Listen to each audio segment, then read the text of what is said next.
So good morning everyone, welcome to the first class of Nova Premium. ठीक है, आज की क्लास में कुछ इंपॉर्टेंट अनाउंसमेंट्स भी मैं करने वाला हूं। बाकी कुछ चीज़ों का ध्यान रखना। सबसे पहली चीज़ जो मैंने शायद इस बैच में प्रॉमिस नहीं किया था, बट तुम लोगों के लिए फर्स्ट डे के लिए सरप्राइज रखा था। कमेंट सेक्शन में ज़रूर बताना कैसा लगा ये सरप्राइज। 2021 तक मैंने पूरी बायोलॉजी खुद पढ़ाई थी। 2021 में मेरी एक सीरीज थी एनसीईआरटी रिव्यू। ठीक है, उस टाइम पे जितने सिलेक्शंस मैंने सिंगल हैंडेडली दिया था, आज बड़ी बड़ी एडटेक कंपनीज नहीं कर पाती हैं। ठीक है, तो 2021 तक मैं पूरी बायोलॉजी पढ़ाता था। फिर हमने एक बहुत अच्छी टीम लाई और वो टीम आपको बायोलॉजी पढ़ाने लगी और वो भी बहुत अच्छा पढ़ाती थी। ठीक है, बट इस बार एनटीए ने जो चैलेंज दिया पेपर सेट करके, तो मेरे अंदर का पुराना कॉम्पिटिटिव आनंद जाग गया है। ठीक है, और 2021 के बाद 2025 एग्जाम जो आपका हुआ, ठीक है, यहां के बाद वाला जो जर्नी है दैट इज 2026 में पूरी बायोलॉजी कौन पढ़ाएगा? एंड बाय आई मीन पूरी बायोलॉजी मतलब पूरी बायोलॉजी मैं पढ़ाऊंगा। ठीक है, तो this is the first surprise of the class. ठीक है, फुल बायोलॉजी प्रॉपर वीडियो में बोल रहा हूं तो मुझे कोट कर सकते हो। Biology by doctor Anand money. ठीक है, अगर तुम लोग कोई नए बच्चों पुराने इतिहास से मेरे वाकिफ नहीं हो तो क्या करना, कोरा या रेडिट पे जाके कमेंट्स पढ़ना। ठीक है, कि अगर कोई पूछे, पुराने जो सीनियर्स तुम्हारे आज मेडिकल कॉलेज में बैठे, उनसे कोई सवाल पूछता है बायोलॉजी किससे पढ़नी है, तो उनका कोरा या रेडिट पे आंसर यही होता था कि आनंद सर, अगर आनंद सर पूरी बायोलॉजी पढ़ा दें तो this is what I have done for all of you. इस बैच में पूरी बायोलॉजी, पूरी की पूरी biology including plant kingdom, animal kingdom, जो चैप्टर्स मुझे पसंद नहीं है वो मैं पढ़ाने वाला हूं। दूसरी इंपॉर्टेंट चीज मेरे बारे में आपको नहीं पता है तो मैं वो भी बता देता हूं बेटा। पहला, हमने पिछले साल एक रेजिडेंशियल कैंपस चलाया था यहाँ पे, इस साल भी चला रहे हो, ऑफलाइन बैच चलाते हैं। ठीक है, और मैंने अपनी जिंदगी में जो भी किया है, मतलब अपनी जिंदगी में जितनी भी मेहनत की है, अपनी नीट की तैयारी के टाइम पे, अपने नीट पीजी के तैयारी के टाइम पे जितनी भी मेहनत मैंने की है, उससे ज्यादा मेहनत मैंने अपने रेसिडेंशियल कैंपस में की थी पहले बैच को पास कराने के लिए। ठीक है, पहले बैच को पास कराने के लिए। तो इस बार इस बार इस बार हम क्या करने वाले हैं, इस बार भी सेम एफर्ट, सेम मेहनत से। ये मेरा फर्स्ट ऑनलाइन प्रीमियम बैच है, this is my first online premium batch. और इस बैच में 100% सिलेक्शन लेने के लिए मैं जितनी मेहनत मैंने ऑफलाइन की थी पिछले साल, उतनी ही मेहनत मैं ऑनलाइन करने वाला हूं इस साल। ठीक है, तो you guys would be my first batch जहां पे हम ऑनलाइन रह के 100% सिलेक्शन अटेन करने वाले हैं। और इसके लिए मैं तुम्हारे बहुत पीछे पड़ने वाला हूं, मतलब जीना आराम कर दूंगा मैं तुम्हारा। हो सकता है तुम बोलोगे कि सर हमारी पैसे रिफंड कर दो, जो कि मैं करूंगा भी नहीं। ठीक है, तुम्हें बस याद रखना कि मेरे टीम का कोई फोन आए, आपको फोन उठा लेना है, नहीं तो मेरी टीम में घर भेज दूंगा तुम्हारे। ठीक है, तुम कोई भी क्लास स्किप नहीं कर सकते हो, तुम कोई होमवर्क मिस नहीं कर सकते हो, और मैं जो बोल रहा हूं, जितना बोल रहा हूं, तुमको उतना फॉलो करना है। अपना दिमाग का एक ब्रेन सेल का भी इस्तेमाल नहीं करना है। मैं कोई अनपढ़ इंसान तो हूं नहीं, है ना। I have done my MBBS, I have qualified almost the toughest competitive exam at my time, बहुत कम पढ़ाई करके।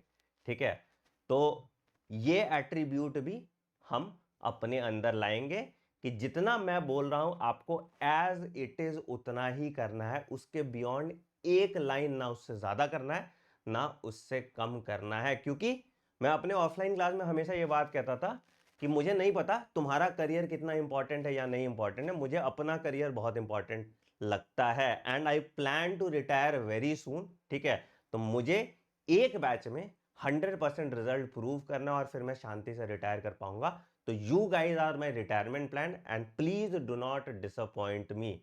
मैं अपनी जान झोंक देने वाला हूं इस बैच के अंदर, तो आपको भी अपनी जान झोंकनी पड़ेगी और मैं झुकवाऊंगा, ठीक है।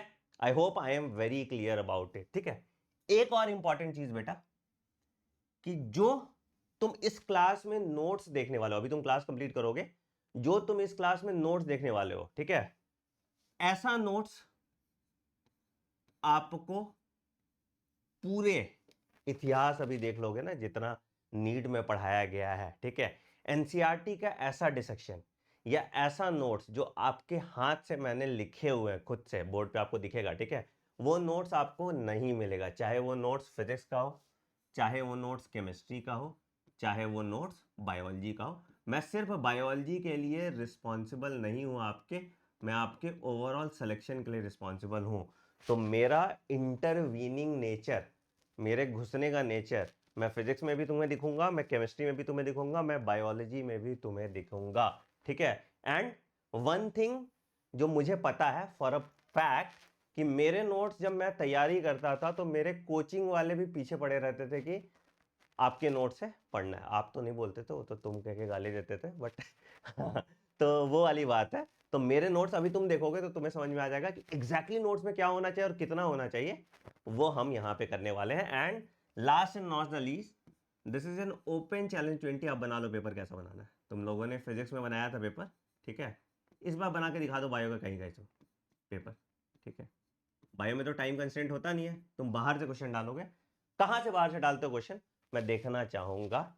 And I assure you 100% question, मैं 99% की भी बात नहीं करता हूं, 100% क्वेश्चन। एनसीईआरटी की भी बात नहीं करता हूं, डायरेक्टली, इनडायरेक्टली की भी बात नहीं करता हूं, डायरेक्टली फ्रॉम नोट्स, ठीक है।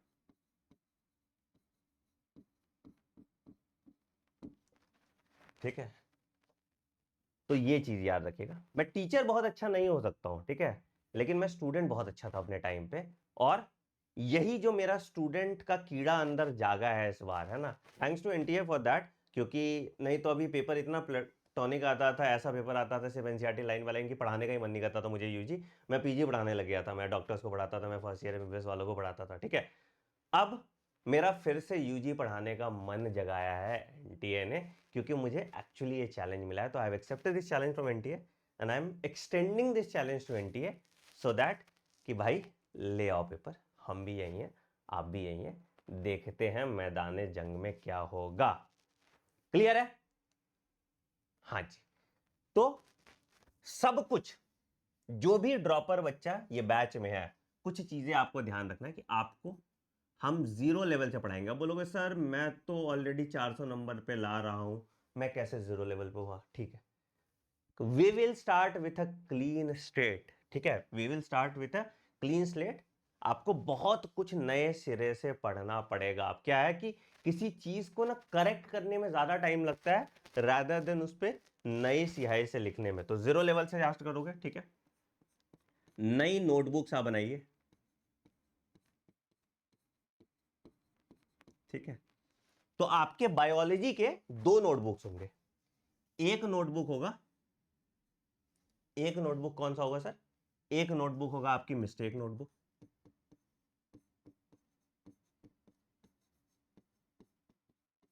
जहां पे आप अपने क्वेश्चन की गलतियां रखेंगे, ठीक है। दूसरी नोटबुक होगी आपकी क्लास नोटबुक, ठीक है।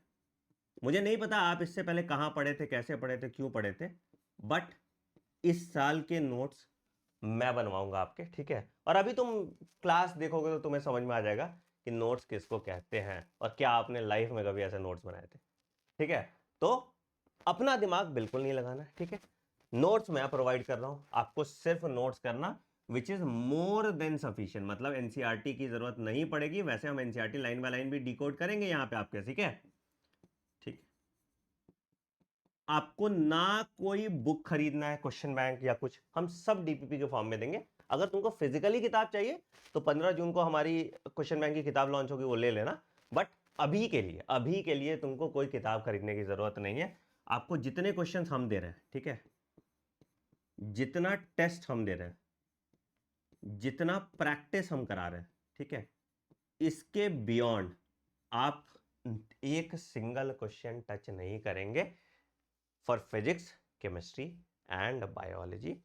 ट्रस्ट मी, ये पैसा वसूल बैच होने वाला है। मैं कह रहा हूं ना, अभी वीडियो में कह रहा हूं, ऑनलाइन अगर आपका सिलेक्शन नहीं होता है और आपने 100% अटेंडेंस किया है, आपने 100% कोर्स कंप्लीट किया है, तो आपका पैसा वापस करूंगा मैं एक एक रुपया।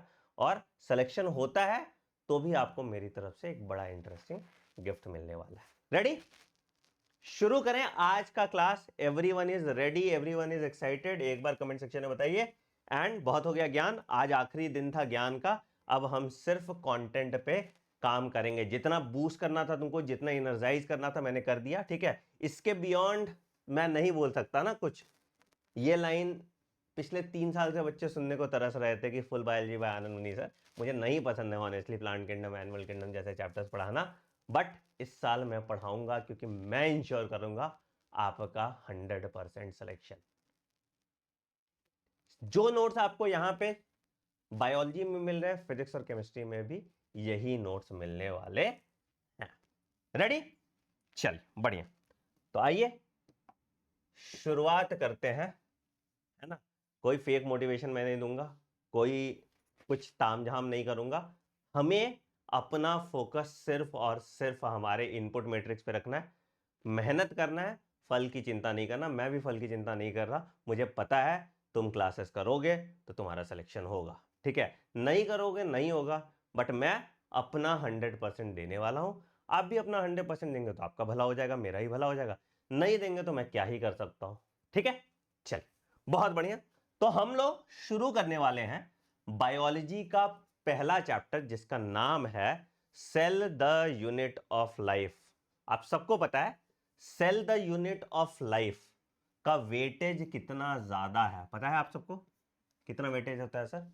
कम से कम 3 सवाल, है ना। तो 12 मार्क्स के सवाल आते हैं cell the unit of life में, ठीक है।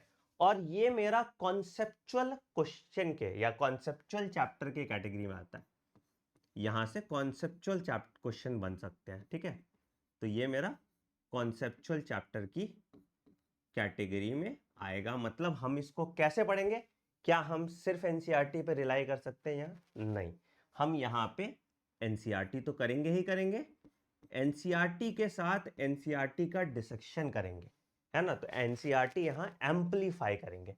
देखो दो काम करते हैं हम, एनसीईआरटी को एक जगह रिड्यूस करते हैं और एक जगह एम्पलीफाई करते हैं। तो यहाँ पे एनसीईआरटी एम्पलीफाई करना है, इसको एक्सपैंड कर देंगे एनसीईआरटी को, और इसके थ्रू हम पढ़ने वाले हैं।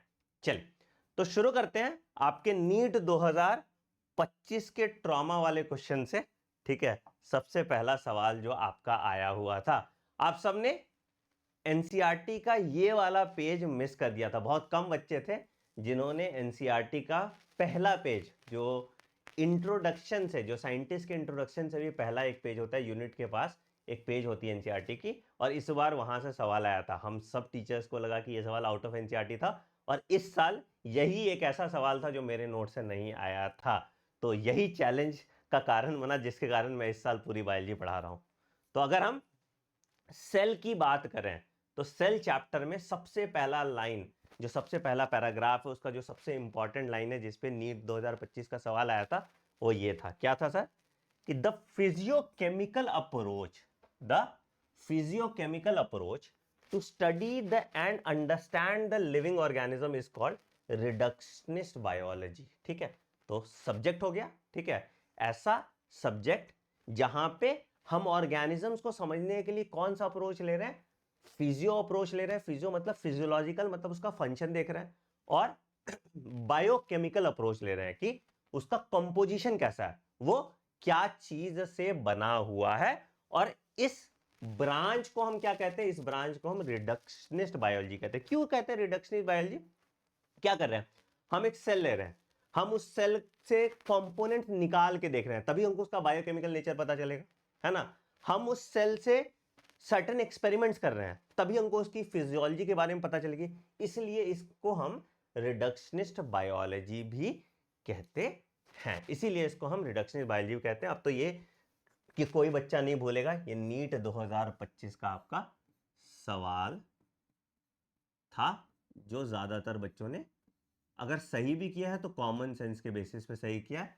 ज्यादातर टीचर्स को भी नहीं पता था ये एनसीईआरटी में एग्जिस्ट करता था, इंक्लूडिंग मुझे भी नहीं पता था ये एनसीईआरटी में एग्जिस्ट करता है। अब हमारे नोट्स में ये एग्जिस्ट करता है, और पहला पेज जो आपके एनसीईआरटी का है, अब आपको उस एनसीईआरटी के पेज में कुछ नहीं पढ़ना है, वहां पे स्टैंप लग गया है मेरा कि कोई और क्वेश्चन उसके बियॉन्ड वहां से नहीं बन सकता, ठीक है। अच्छा, इसके बाद चलते हैं, एनटीए का एक दूसरा ट्रॉमा था, ठीक है। क्या इस बार एक और सवाल आया था साइंटिस्ट के डब्बे से।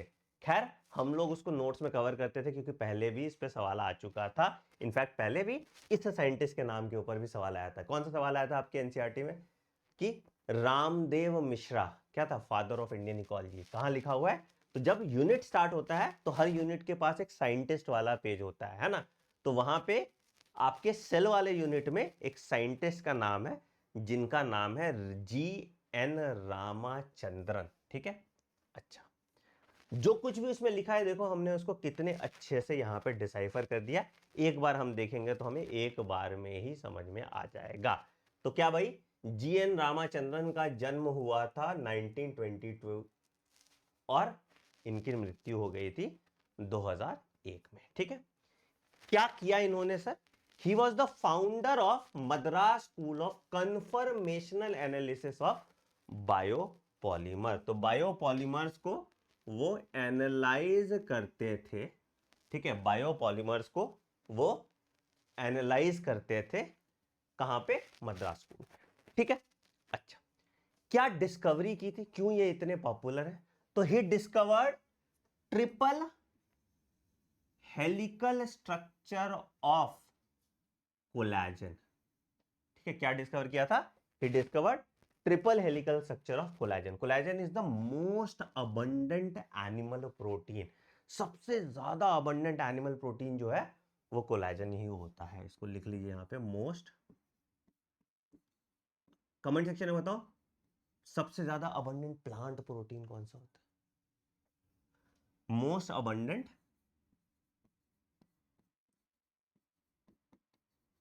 एनिमल, ठीक है। तो इन्होंने कोलेजन का स्ट्रक्चर डिसाइफर किया था। कैसा स्ट्रक्चर था sir, it was triple helical structure, ठीक है। स्ट्रक्चर के बारे में हम बायोमोलिक्यूल्स में बहुत डिटेल में पढ़ेंगे, तो अभी स्ट्रक्चर पे नहीं सोचना कि सर कैसा होता है, बिल्कुल सही रुबिस्को, है ना। स्ट्रक्चर के बारे में आपको भी बिल्कुल नहीं सोचना है कैसा होता है, ठीक है। अच्छा, कहां पब्लिश हुआ था इनका, पब्लिश हुआ था ये नेचर में, ये कोई पब्लिकेशन होगा, ठीक है। कब हुआ था, 1954 में, ठीक है, ठीक है। अच्छा, तो ये काम इन्होंने किया था, क्या किया था इन्होंने, इन्होंने डिस्कवर किया था triple helical structure of collagen, collagen का स्ट्रक्चर बताया था कैसा है, और it was publish in nature in 1954, ठीक है। अच्छा, और क्या हुआ था इनके एनालिसिस से, तो his analysis allowed confirmation of protein, protein का स्ट्रक्चर डिसाइफर करने में मदद कर रहा था। एंड क्या यूज किया था, उन्होंने एक फिनोमिना यूज किया था जिसको वो कहते हैं रामाचंद्रन प्लॉट। तो सवाल आपका ऐसे बन सकता है कि रामाचंद्रन प्लॉट का काम क्या था, Ramachandran plot is used for conformation of protein, है ना। तो इस पैराग्राफ से देखो किस किस तरह के सवाल बन सकते थे। पहला सवाल बन सकता था, who discovered the triple helical structure of collagen, G N. Ramachandran, ठीक है। अच्छा, what is the real time use of Ramachandran plot nowadays, तो क्या होता, कॉन्फर्मेशन ऑफ प्रोटीन, है ना, एनालिसिस करने का काम रामाचंद्रन प्लॉट करता, ठीक है। अच्छा, अब इनका जो काम था, जो इनका वर्क था, it was inspired by Linus Pauling, ठीक है। एक और साइंटिस्ट थे जहां पे इन्होंने पढ़ाई की, वहां पे लाइनस पॉलिंग नाम था उनका, ठीक है। और इन्होंने क्या किया था, इन्होंने बनाया था अल्फा हेलिक्स और बीटा शीट। हम जब प्रोटीन का स्ट्रक्चर पढ़ते हैं तो हम पढ़ते हैं primary structure, secondary structure, tertiary structure, quaternary structure, है ना। तो यहीं पे तो इन्होंने सेकेंडरी स्ट्रक्चर में अल्फा हेलिक्स और बीटा शीट का स्ट्रक्चर बनाया था, और इनके काम से ही इन्फ्लुएंस होके डिसाइफर किया गया था triple helical structure of collagen by G N Ramachandran. ठीक है, मैं स्ट्रक्चर पे इसलिए नहीं जा रहा हूं कि पूरा एक चैप्टर बचा हुआ है स्ट्रक्चर का, जहां पे मैं तुमको ये कोलेजन का स्ट्रक्चर भी दिखा दूंगा, जहां पे तुमको मैं ये अल्फा हेलिक्स की बात करा दूंगा, और जहां मैं तुमको बीटा हेलिक्स की भी बात करा दूंगा, बीटा शीट की भी बात करा दूंगा, टू बी स्पेसिफिक। ठीक है, अभी आपको सिर्फ याद करना है कुछ चीजें, मेरे साथ बोलिए, आपको अभी क्लास में ही याद हो जाएगा। जीएन रामाचंद्रन ने क्या किया था? He discovered the triple helical structure of collagen. ठीक है, इनका काम पब्लिश हुआ था नेचर में 1954 में।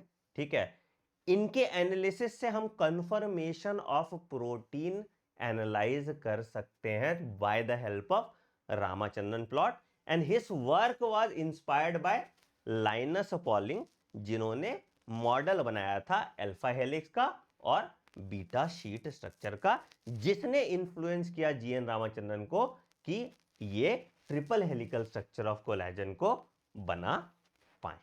क्लियर है? तो ये साइंटिस्ट वाले डब्बे से भी इतना ही सवाल आएगा, इसके बियॉन्ड सवाल नहीं आएगा। अब तुम एनसीईआरटी में खोजते रहते, इसलिए मैंने जितना जहां से सवाल आ सकता था वहां का आपके लिए पहले लिख के दे दिया। तो मेरी 2 घंटे की क्लास करोगे तो it is equivalent to 4 hours of class तुम कहीं और कर रहे हो, क्योंकि मैं आपके 2 घंटे की क्लास के लिए 3 घंटे का मेहनत करता हूं, ये बैठ के एक एक लाइन लिखता हूं इसके लिए। ठीक है, चलिए, तो ये तो 2 इंपॉर्टेंट पेज या नीट 2025 का ट्रॉमा था आपका, जिसको हमने डिस्कस किए थे। अब हम एक्चुअली अपने चैप्टर की शुरुआत करने वाले हैं, जिसका नाम है सेल। ठीक है, हम बचपन से पढ़ते आ रहे हैं सेल, क्लास 9th में थोड़ा डिटेल में पढ़ना हम स्टार्ट करते हैं, और पहला सवाल हमारे पास यही रहता है कि व्हाट इज सेल? सेल क्या है भैया? ठीक है, तो हम पढ़ाते हैं cell is the basic unit of life. 9th की एनसीईआरटी भी लिखती है, 11th की एनसीईआरटी भी लिखती है, क्या? Cell is the basic unit of life for all living organism, है ना। इसके ऊपर एक थ्योरी भी है जिसको हम सेल थ्योरी कहते हैं, जो हम अगले टॉपिक में देखने वाले हैं। ठीक है, अभी इस पैराग्राफ का होराइजन हम एनसीईआरटी के अराउंड रखते हैं और यह समझने की कोशिश करते हैं कि आखिर स्टेटमेंट बेस्ड सवाल यहां कहां से आ सकता है। तो अगर हम व्हाट इज सेल की बात करें, क्या होता है सेल? सबसे पहला पॉइंट क्या?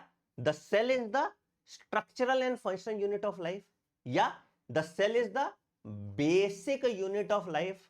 मतलब हर ऑर्गेनिजम्स अपार्ट फ्रॉम वायरस, या हर ऑर्गेनिजम्स जो एसेल्यूलर हैं उसको छोड़ दें हम, तो सभी ऑर्गेनिजम्स क्या चीज के कंपोज हैं? They are compose of cells. ठीक है, अच्छा, ऑर्गेनिजम्स 2 तरह के हो सकते हैं, या तो ऑर्गेनिज्म सिंगल सेल के हो सकते हैं, एक सेल का, जिसको हम कहते हैं सिंगल सेल ऑर्गेनिज्म। ठीक है, जिसको हम कहते हैं यूनिसेल्युलर ऑर्गेनिजम्स, है ना। जैसे बैक्टीरिया हो गया आपका यूनिसेल्युलर है, जैसे प्रोटिस्टा हो गया आपके यूनिसेल्युलर है ना, क्लमाइडोमोनास है यूनिसेल्युलर है, राइट। तो सिंगल सेल ऑर्गेनिज्म जो होते हैं उनको हम यूनिसेल्युलर, यूनि मतलब एक, सेल्युलर मतलब सेल, तो अगर एक सेल है तो इस तरह के ऑर्गेनिजम्स को हम यूनिसेल्युलर ऑर्गेनिजम्स कहते हैं। अगर बहुत सारा सेल है तो क्या कह देंगे उनको? उस तरह के ऑर्गेनिजम्स को हम मल्टी सेल्युलर कहते हैं, और इसमें स्ट्रक्चरल ऑर्गेनाइजेशन भी होते जाता है। कैसे स्ट्रक्चरल ऑर्गेनाइजेशन का हायरार्की होता है सर? सबसे पहले अगर मान लो कि मैं बात करूं सेल मॉलिक्यूलर लेवल से, जो सेल ऑर्गेनेल से उनका कंपार्टमेंटलाइजेशन हो जाएगा, और जो बेसिक यूनिट या जो स्ट्रक्चरल यूनिट लाइफ का बनेगा, that will be a cell. ठीक है, ग्रुप ऑफ सेल मिला देगा टू परफॉर्म अ फंक्शन, तो क्या बन जाएगा मेरा? टिश्यू। ठीक है, कुछ ऑर्गेनिजम्स होते हैं जो tissue level of organisation show करते हैं, अभी हम पढ़ेंगे जब एनिमल किंगडम पढ़ेंगे तो, है ना। टिश्यू से क्या बना? टिश्यू से ग्रुप ऑफ टिश्यू, अगर एक सिमिलर फंक्शन कर रहा है तो क्या करते हैं? इसको हम बोलते हैं ऑर्गेन। ठीक है, अच्छा, अ ग्रुप ऑफ ऑर्गेन जो एक पर्टिकुलर फंक्शन कर रहा है तो उसको हम कह देंगे ऑर्गेन सिस्टम। जैसे हमारे यहाँ कितना सिस्टम होता था, 11 सिस्टम हम पढ़ते थे, डाइजेस्टिव सिस्टम, रेस्पिरेटरी सिस्टम, है ना, नर्वस सिस्टम, है ना, तो ये ऑर्गन सिस्टम। और ऑर्गन सिस्टम से फिर क्या बन जाएगा, ऑर्गन सिस्टम से आपका आ जाएगा और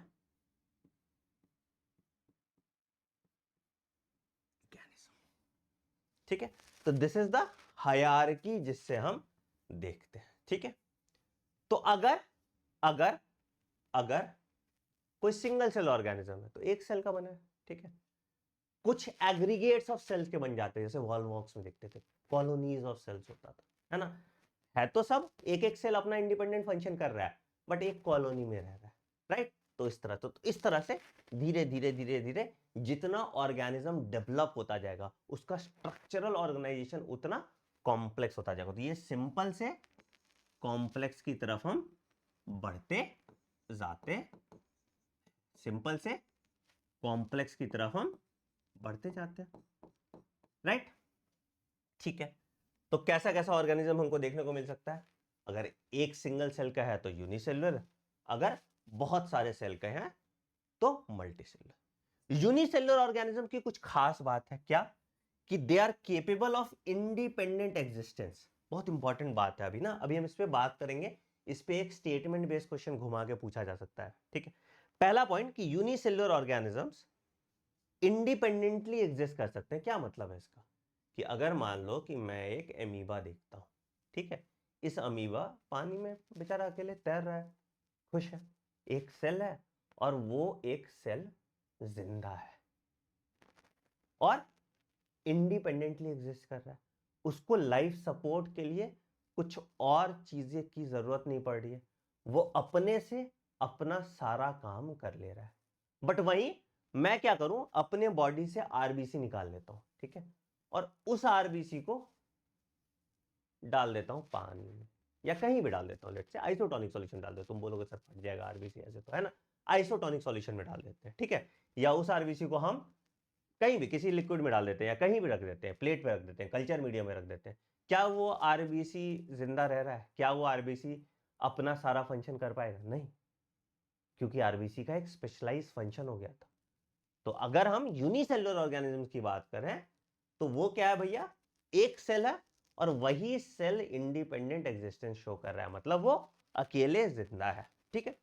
दूसरी बात इसकी क्या है, ये it is performing all the essential functions of life, मतलब कि वही एक सेल सब कुछ कर रहा है, रेस्पिरेशन कर रहा है, ट्रांसपोर्ट कर रहा है, एक्सक्रीशन कर रहा है, इंजेशन कर रहा है, डाइजेशन कर रहा है, सब कुछ कौन कर रहा है, वही एक सेल कर रहा है। तो यूनिसेलुलर ऑर्गेनिज्म में एक ही सेल डिवीजन भी करेगा, एक ही सेल रिप्रोडक्शन भी करेगा। इनफैक्ट डिवीजन और रिप्रोडक्शन एक ही बात है उनके लिए, तो ठीक है। एक ही सेल खाना अंदर ट्रैप भी कराएगा, एक ही सेल डाइजेशन भी कराएगा, एक ही सेल एनर्जी का प्रोडक्शन भी कराएगा, और वही एक सेल मोटिलिटी में भी हेल्प करेगा, और वही एक सेल एक्सक्रीशन में भी हेल्प करेगा, राइट। तो यही तो unicellular organisms are capable of, पहला इंडिपेंडेंट एग्जिस्टेंस और दूसरा they perform all the essential functions of your life, ठीक है। अब एक लाइन एनसीईआरटी लिखती है जिसपे स्टेटमेंट वे सवाल पूछ सकता है जो कंट्रोवर्शियल इन नेचर हो सकता है। क्या लिखता है, इसमें एक लाइन लिखा हुआ है, इसको प्लीज नोट डाउन कीजिए, कि anything less than a complete structure of cell does not ensure independent living. अब देखो जनरली हमारे दिमाग में क्या चाहेगा, कि हम लिख देंगे कि a complete structure of cells always ensures independent living. क्या ये स्टेटमेंट सही होगा, अ कंप्लीट, मैं लिख दूं, अगर बोलोगे तो मैं लिख देता हूं,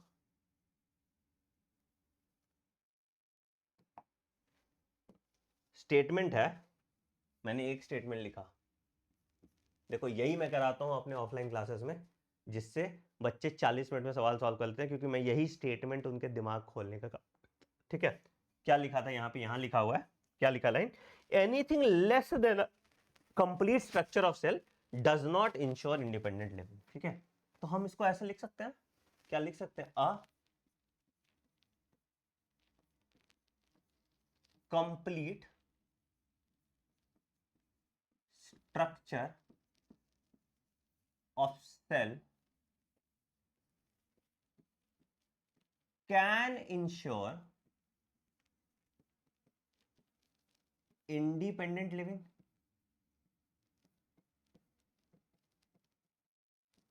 ठीक है, यहां कैन को चेंज करके मैं एक सा टर्म यूज कर दूं, ऑलवेज इंश्योर्स। ठीक है, तो क्या हो जाएगा, तो ये वाला स्टेटमेंट जो है ये ट्रू है, बट वही ऑलवेज इंश्योर्स इंडिपेंडेंट लिविंग, ये वाला जो स्टेटमेंट है ये फॉल्स है। मेरे बॉडी में बहुत सारे ऐसे सेल्स हैं जो इंडिपेंडेंटली एग्जिस्ट नहीं कर सकते क्योंकि उनके पास सोर्स नहीं है कोई न्यूट्रिशन लेने का या कुछ और लेने का, राइट? तो it will not always ensure independent living, है ना? खास करके जितना तुम नीचे ऑर्गेनिजम्स में ऊपर जाते जाओगे, जितना हायरार्की में ऊपर जाते जाओगे, जितना कॉम्प्लेक्स स्ट्रक्चरल ऑर्गेनाइजेशन देखोगे, it will not ensure independent living. समझ में आया? एक बार अंगूठा दिखाओ मैं क्या कहना चाह रहा हूं, ठीक है? बट ये वाला स्टेटमेंट सही है। ये वाला स्टेटमेंट क्या बोला है? एनीथिंग लेस देन, कि हाँ भाई अगर सेल जैसा स्ट्रक्चर पूरा नहीं है, मतलब सेल के सारे कंपोनेंट नहीं है, तो इंडिपेंडेंट लिविंग तो हो ही नहीं सकता। अगर सारे कंपोनेंट है तो इंडिपेंडेंट लिविंग का सोच सकते हैं, बट हर केस में वो भी ट्रू नहीं है। तो इंडिपेंडेंट लिविंग का सोच सकते हैं बट हर केस में वो भी ट्रू नहीं है। तो इस लाइन का मतलब यह है कि अगर सेल में जितने कंपोनेंट है अगर इधर मिसिंग है, चाहे वो प्रोकैरियोटिक सेल हो चाहे वो यूकैरियोटिक सेल हो, तो इंडिपेंडेंट लिविंग नहीं होगा। बट अगर सारे कंपोनेंट्स हैं तो इंडिपेंडेंट लिविंग हो सकता है। ये मिनिमम रिक्वायरमेंट है, इसके बाद भी मुझे कुछ और चाहिए। ठीक है, ये तात्पर्य है इस लाइन का जो आपको समझना चाहिए। ठीक है, तो ये एनसीईआरटी का आपका पहला पैराग्राफ हमने देखा। आइए देखते हैं क्या एनसीईआरटी से हमने मिस किया और साइंटिस्ट के बारे में कुछ चीजें देखते हैं। ठीक है, अब एक साइंटिस्ट का डब्बा है जो हमको देखना होता है, जहां पे एनसीईआरटी आधी अधूरी जानकारी देती है। ठीक है, this is very important page, है ना? इसको भी मार्क करके रखो। ठीक है, अब आते हैं थोड़ा इतिहास समझते हैं कि आखिर सेल की चर्चा शुरू कब से हुई, कैसे शुरू हुई। ठीक है, तो सबसे पहले हमारे एक भाई साहब थे जिनका नाम था रॉबर्ट हुक भाई साहब। ठीक है, technically he was not a biologist. ठीक है, ये क्यूरेटर थे फिजिक्स म्यूजियम में। किसके? माइक्रोस्कोप पे काम करते थे। ठीक है, ये माइक्रोस्कोपी की पढ़ाई करते थे, तो डिफरेंट लेंसेस ट्राई करते थे और चीजों को देखने की कोशिश करते थे मैग्नीफाइंग ग्लास में या माइक्रोस्कोप के अंदर। ठीक है, तो इन्होंने क्या किया? He discovered and coined the term cell. तो इन्होंने क्या किया? इन्होंने एक सेल देखा। कौन सा सेल देखा? इन्होंने जो सेल देखा था वो सेल था कॉर्क सेल। कॉर्क समझते हो? शैंपेन तो तुम लोग पिए नहीं होगे, है ना? वाइन भी नहीं पियोगे। कॉर्क यार लकड़ी का टुकड़ा होता है एक तरह का। ठीक है, which is impermeable to water, absorb नहीं करता लिक्विड, वाटर एब्जॉर्ब नहीं करता। ठीक है, उसके बाहर एक कोटिंग होता है। तो जनरली हम बॉटल्स को सील करते थे पहले के ज़माने में कॉर्क से ही, ताकि एयर टाइट हो जाए वो और वाटर भी उससे सीप आउट नहीं करे। ठीक है, तो इसने कॉर्क खोला, वाइन पी रहा होगा मजे से। ठीक है, क्या ठिकाना, तो वाइन खोला होगा। अब आप दारू पीते हो तो फिर आप थोड़ा कारिस्तानी करते हो। ठीक है, तो लगा दिया होगा माइक्रोस्कोप के नीचे, देखते हैं भैया क्या है। ठीक है, मैं एक्चुअल स्टोरी नहीं बता रहा हूँ, मजे ले रहा हूँ। ठीक है, तो क्या हुआ? तो ही ऑब्जर्व कॉर्क सेल। अच्छा, देखा इन्होंने कॉर्क सेल। ठीक है, अब कॉर्क सेल क्या है? डेड पार्ट है ना। तो ये जो सेल इन्होंने देखा ये तो डेड सेल था। तो इसको क्या दिखा? इसको सिर्फ कंपार्टमेंट्स दिखे। क्या दिखे? इसको सिर्फ कंपार्टमेंट दिखे।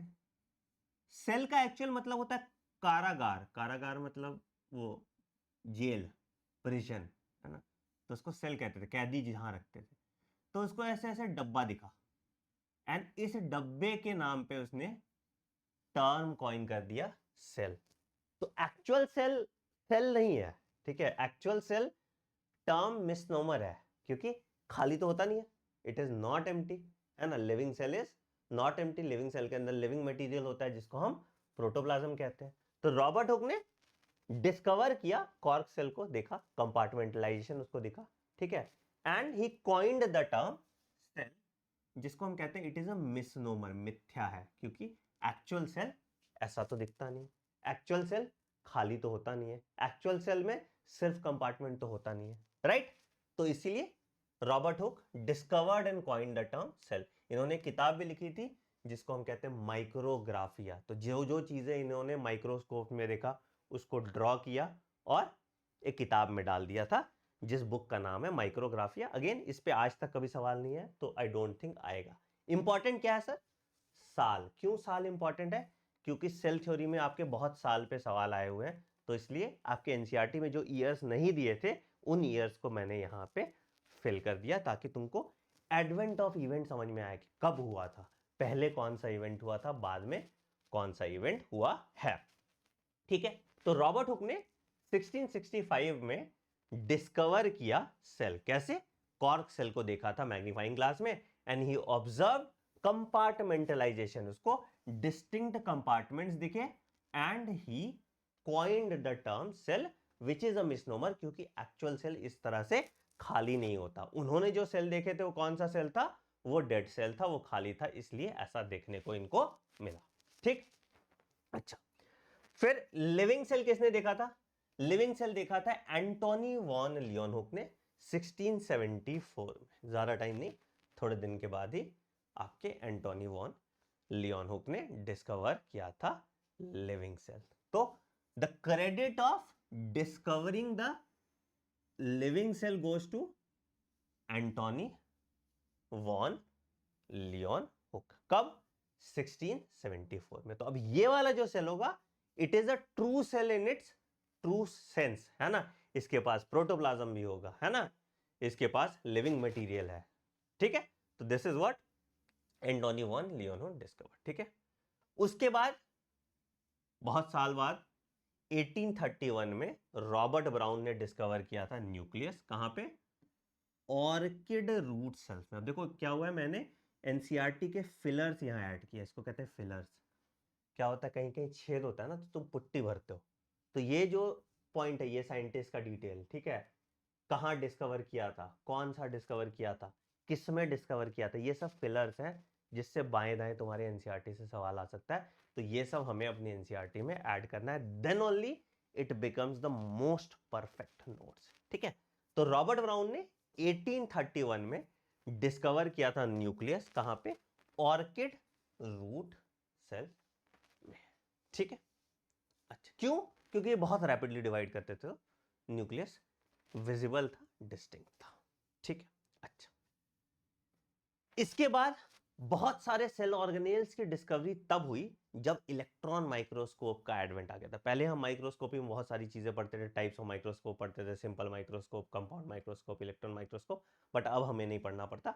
हमें सिर्फ एक साइंटिस्ट का नाम याद रखना है जिन्होंने कॉन्ट्रीब्यूट किया था on the discovery of electron microscope, क्योंकि एनसीईआरटी एक लाइन लिखती है, due to the advent of electron microscope, due to the advent of electron microscope, a lot of cell organelles were able to be seen, ठीक है। तो किसने discover किया था? अर्नेस्ट रुस्का और मैक्स नॉल। तो रुस्का, ये भी सिर्फ इतना भी याद कर लोगे तो काम चल जाएगा, रुस्का एंड नॉल इन 1930 को इन्वेंटेड क्या? Electron microscope. तो इन्होंने डिस्कवर किया था कौन सा माइक्रोस्कोप? इन्होंने डिस्कवर किया था इलेक्ट्रॉन माइक्रो। डिस्कवर क्या किया था? इन्वेंट किया है। डिस्कवर करने लायक तो चीज है नहीं। देखो, डिस्कवरी और इन्वेंशन में अंतर है। इन्वेंशन जो तुम बना रहे हो, डिस्कवरी जो तुम खोज रहे हो, जो एग्जिस्ट करता था, है ना। जैसे रॉबर्ट हुक भाई साहब ने सेल देखा ना, बनाया थोड़ी था सेल। या एंटोनी वॉन लियोनहुक ने सेल देखा, है ना। रॉबर्ट ब्राउन ने न्यूक्लियस देखा, बनाया थोड़ी, बट इसने तो इलेक्ट्रॉन माइक्रोस्कोप बनाया ना, तो ही इन्वेंटेड इलेक्ट्रॉन माइक्रोस्कोप। अब 1970s में इनको नोबेल प्राइज भी इसके लिए मिला था। और इलेक्ट्रॉन माइक्रोस्कोप के आने से हम मैग्नीफाइंग पावर हमारी बहुत ज़्यादा बढ़ गई और हम सारे सेल ऑर्गेनेल्स को देख पाए। तो बहुत ऐसे सेल ऑर्गेनेल्स हैं, जैसे फ्लूइड मोजाइक मॉडल समझने के लिए हमें इलेक्ट्रॉन माइक्रोस्कोप में सेल को ऑब्जर्व करना पड़ा, तभी हम फ्लूइड मोजाइक मॉडल समझ पाए, है ना। प्लस ऐसे ऑब्जेक्ट्स जिनको हम स्टेन नहीं कर पा रहे थे, है ना, माइक्रोस्कोपिक में स्टेनिंग करना बहुत इंपॉर्टेंट है, तभी वो दिख पाता है।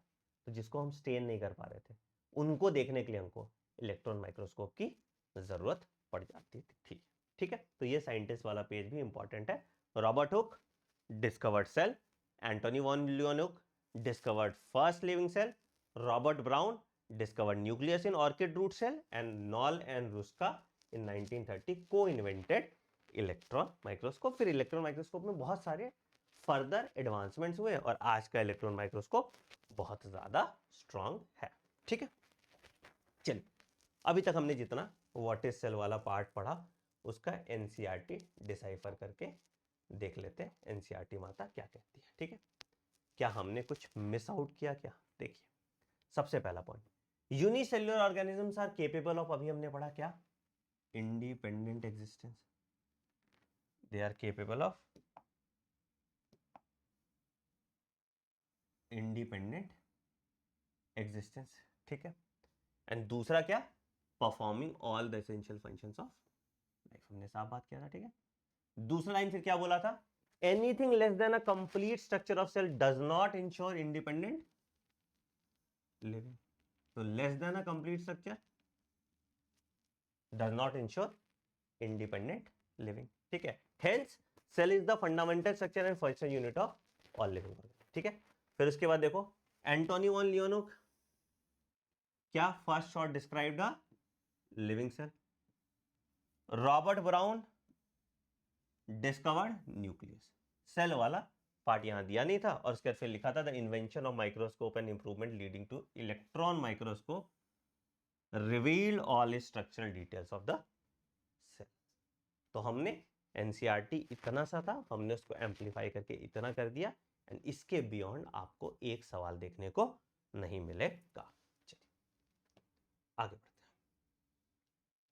हैं, दूसरा पॉइंट आते हैं, दैट इज सेल थ्योरी। बहुत इंपॉर्टेंट पार्ट है, इसको हम मार्क करेंगे as our FAT, frequently asked topic. जहां से ज्यादातर सवाल आता है उसमें हम डबल स्टार लगाएंगे, क्योंकि ये मेरा एफएटी कॉर्नर में चला जाएगा। फैट कॉर्नर समझते हो, जहां पे हमको एग्जाम के टाइम पे इन चीजों को बहुत ध्यान से देखना है। ठीक है, तो इसको हम फैट कॉर्नर बोलते हैं।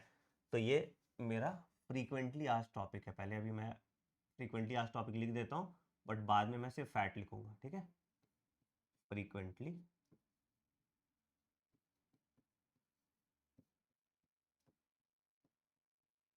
टॉपिक्स में आएगा। ठीक है, तो ये हमारा बहुत इंपॉर्टेंट पार्ट है, यहाँ डबल स्टार लगा दीजिएगा, ये आप मतलब फैट है ये। ठीक है, चलिए क्या हुआ था कहानी समझते हैं। सेल थ्योरी कैसे आया? सेल थ्योरी के दो पॉस्टुलेट है। क्या?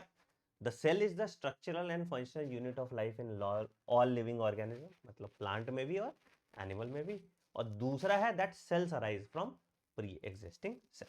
ठीक है, तो सबसे पहले शुरुआत अगर हम बात करें, तो शुरुआत बात करें तो सबसे पहले क्या है थे, एक साइंटिस्ट थे हमारे। अब देखो यहाँ पे एनसीईआरटी करेक्शन भी है, अगर आप पुरानी एनसीईआरटी यूज कर रहे हैं तो। क्या? मैथियस क्लेडेन 1838 में, ठीक है, एक जर्मन बॉटनिस्ट थे। ठीक है, इन्होंने क्या हुआ, इन्होंने एग्जामिन किया लार्ज नंबर ऑफ प्लांट्स। क्या देखा इन्होंने? हाईलाइट वर्ड करेंगे हम, कीवर्ड यहाँ पे प्लांट। ध्यान से सुन देखना, इसमें बहुत इंपॉर्टेंट चीज है। इन्होंने क्या देखा? लार्ज नंबर ऑफ प्लांट देखा। ठीक है, अच्छा, उसके बाद observe that all plants are composed of different kinds of cells which form tissue of the plant. मतलब मैथियस क्लेडन ने प्लांट देखा, और प्लांट देखने के बाद बोला कि भैया देखो, प्लांट सेल में जब हम देख रहे हैं तो मुझे क्या दिख रहा है कि हर प्लांट सेल का बना हुआ है ना। तो हर प्लांट सेल का बना है, जो टिश्यू बना रहा है, और यही टिश्यू एक इंडिपेंडेंट फंक्शन परफॉर्म कर रहा है सेल के अंदर। तो इसने एक कंक्लूजन पहुंचाया कि ऑल क्या कंक्लूजन पहुंचाया कि cell is the structural and functional unit of life in plants, मतलब हर प्लांट सेल का कंपोज है। तो इसने ये पोस्टुलेट दिया कि cell is the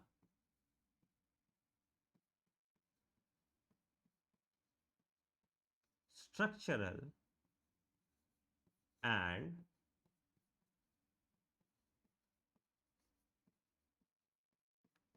functional unit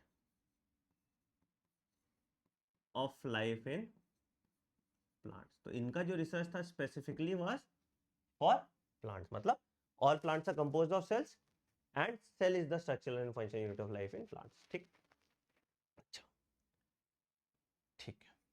अच्छा, अगर हम बात करें प्लांट्स में कैसा लेवल ऑफ ऑर्गेनाइजेशन है, तो यहाँ पे देखो क्या, it is form of tissue है, यहाँ टिश्यू लिखा हुआ है। तो मतलब हमको यहाँ से एक चीज और डिसाइफर होता है कि यहाँ पे जो लेवल ऑफ ऑर्गेनाइजेशन हमको दिख रहा है that is tissue level of organisation. ठीक है, अच्छा, इसके बाद इसके बाद इसके बाद हमारे एक और साइंटिस्ट थे, ये एनसीईआरटी करेक्शन मार्क कर लीजिए, थियोडर श्वान 1839, एक साल बाद। ये एक जर्मन जूलॉजिस्ट थे। आज से 10 साल तक एनसीईआरटी ने हमें पढ़ाया था कि ये एक ब्रिटिश जूलॉजिस्ट थे। हम हमेशा याद करते थे, हम सोचते थे इंडिया, ब्रिटेन और जर्मनी के टाइप्स बहुत अच्छे होंगे तभी दोनों साथ मिलकर काम कर रहे थे। ठीक है, तो ये देख लीजिएगा, न्यू एनसीईआरटी करेक्शन है, इसको मार्क कर लीजिएगा। ठीक है, एनसीईआरटी करेक्शन में जितने भी एनसीईआरटी करेक्शन है साथ के साथ आपको डाल देंगे। ठीक है, तो थियोडर श्वान वाज अ जर्मन जूलॉजिस्ट। अब तुम्हारा सवाल आएगा कि सर नीट में क्या देंगे, जर्मन जूलॉजिस्ट सही लिखोगे ना, जो नीट में लिखोगे, तो नीट में भी यहाँ क्या लिखोगे, यहाँ लिखोगे he was a German zoologist. ठीक है, अब देखो इन्होंने क्या किया। अब यहाँ पे बहुत तरह का सवाल बनता है, बहुत इंपॉर्टेंट पॉइंट है ये, देखना क्या क्या भैया। पहला इंपॉर्टेंट पॉइंट की जो बात करते हैं, क्या सर, पहला, he studied various types of animal cell. पहले इन्होंने एनिमल सेल देखा। ठीक है, एनिमल सेल में देखा और क्या बोला कि सेल के पास आउटर थिन लेयर है जिसको इन्होंने बोला प्लाज्मा मेम्ब्रेन। तो पहला पॉइंट कि plasma membrane was first observed by Theodor Schwann, बहुत साल पहले, है ना। तो अगर सवाल यहां पे ये आ जाए आपका कि plasma membrane was first observed bye,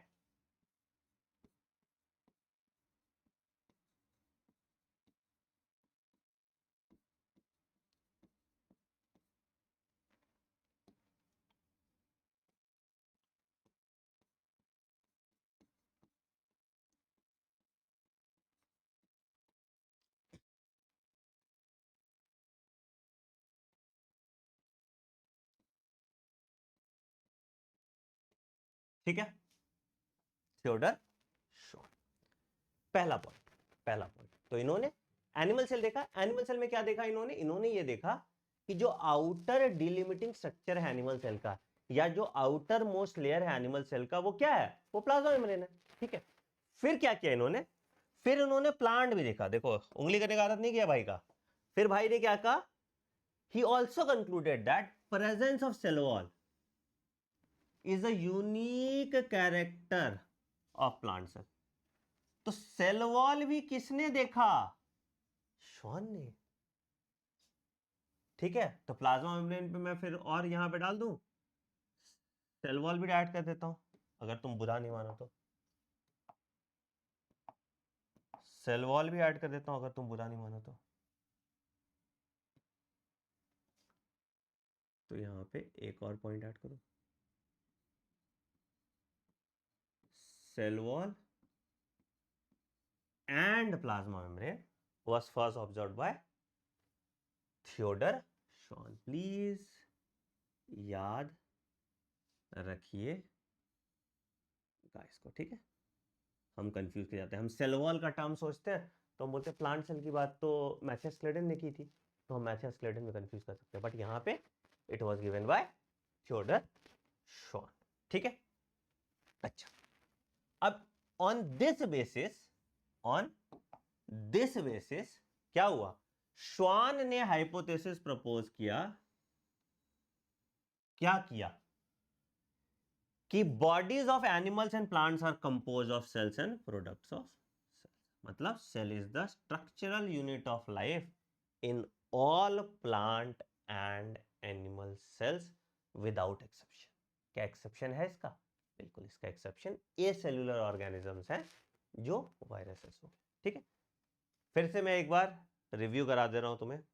Matthias क्लेडन ने 1838 में जो एक जर्मन बॉटनिस्ट थी, प्लांट को देखा और उन्होंने बोला कि ठीक है, प्लांट सेल है, प्लांट सेल से टिश्यू बना और यही टिश्यू प्लांट्स में सारा फंक्शनिंग करा रहा है। इसके बाद around the same time NCERT लिखती है, मतलब आसपास आजू बाजू में, छोडा श्वान थे, he was a German zoologist, जो एनसीईआरटी की करेक्शन है। इन्होंने प्लांट सेल भी देखा और इन्होंने एनिमल सेल भी देखा। तो प्लांट सेल में देखा, बोला कि एक आउटर लेयर है, इसको हम क्या बोल देते हैं, सेल वॉल। और एनिमल सेल का जो आउटर लेयर इनको दिखा, उसको हमने क्या बोला, प्लाज्मा मेम्ब्रेन। तो इन्होंने सेल वॉल देखा और प्लाज्मा मेम्ब्रेन भी पहली बार देखा, और दोनों में फिर इन्होंने कंक्लूजन पे पहुंचा कि एनिमल सेल में जो structural and functional unit of life है वो सेल है। एनिमल्स में जो structural and functional unit of life है वो एक सेल है, और प्लांट्स में भी जो structural and functional unit of life है वो भी एक सेल है। तो दोनों ने मिला के सेल थ्योरी का पहला पोस्टुलेट फॉर्मुलेट किया कि the cell is the structural and functional unit of life in all plants and animals, in all plants and animals. क्या फंगाई के लिए ट्रू है? बिल्कुल ट्रू है। क्या प्रोटिस्टा के लिए ट्रू है? यूनिसेल्युलर है बट ट्रू है ना? क्या बैक्टीरिया के लिए ट्रू है? ट्रू है ना? किसके लिए ट्रू नहीं है? This is not true for a cellular organism. Cell theory exception में अगर मैं लिखूं, इसका एक्सेप्शन मैं लिखूं, तो इसका एक्सेप्शन है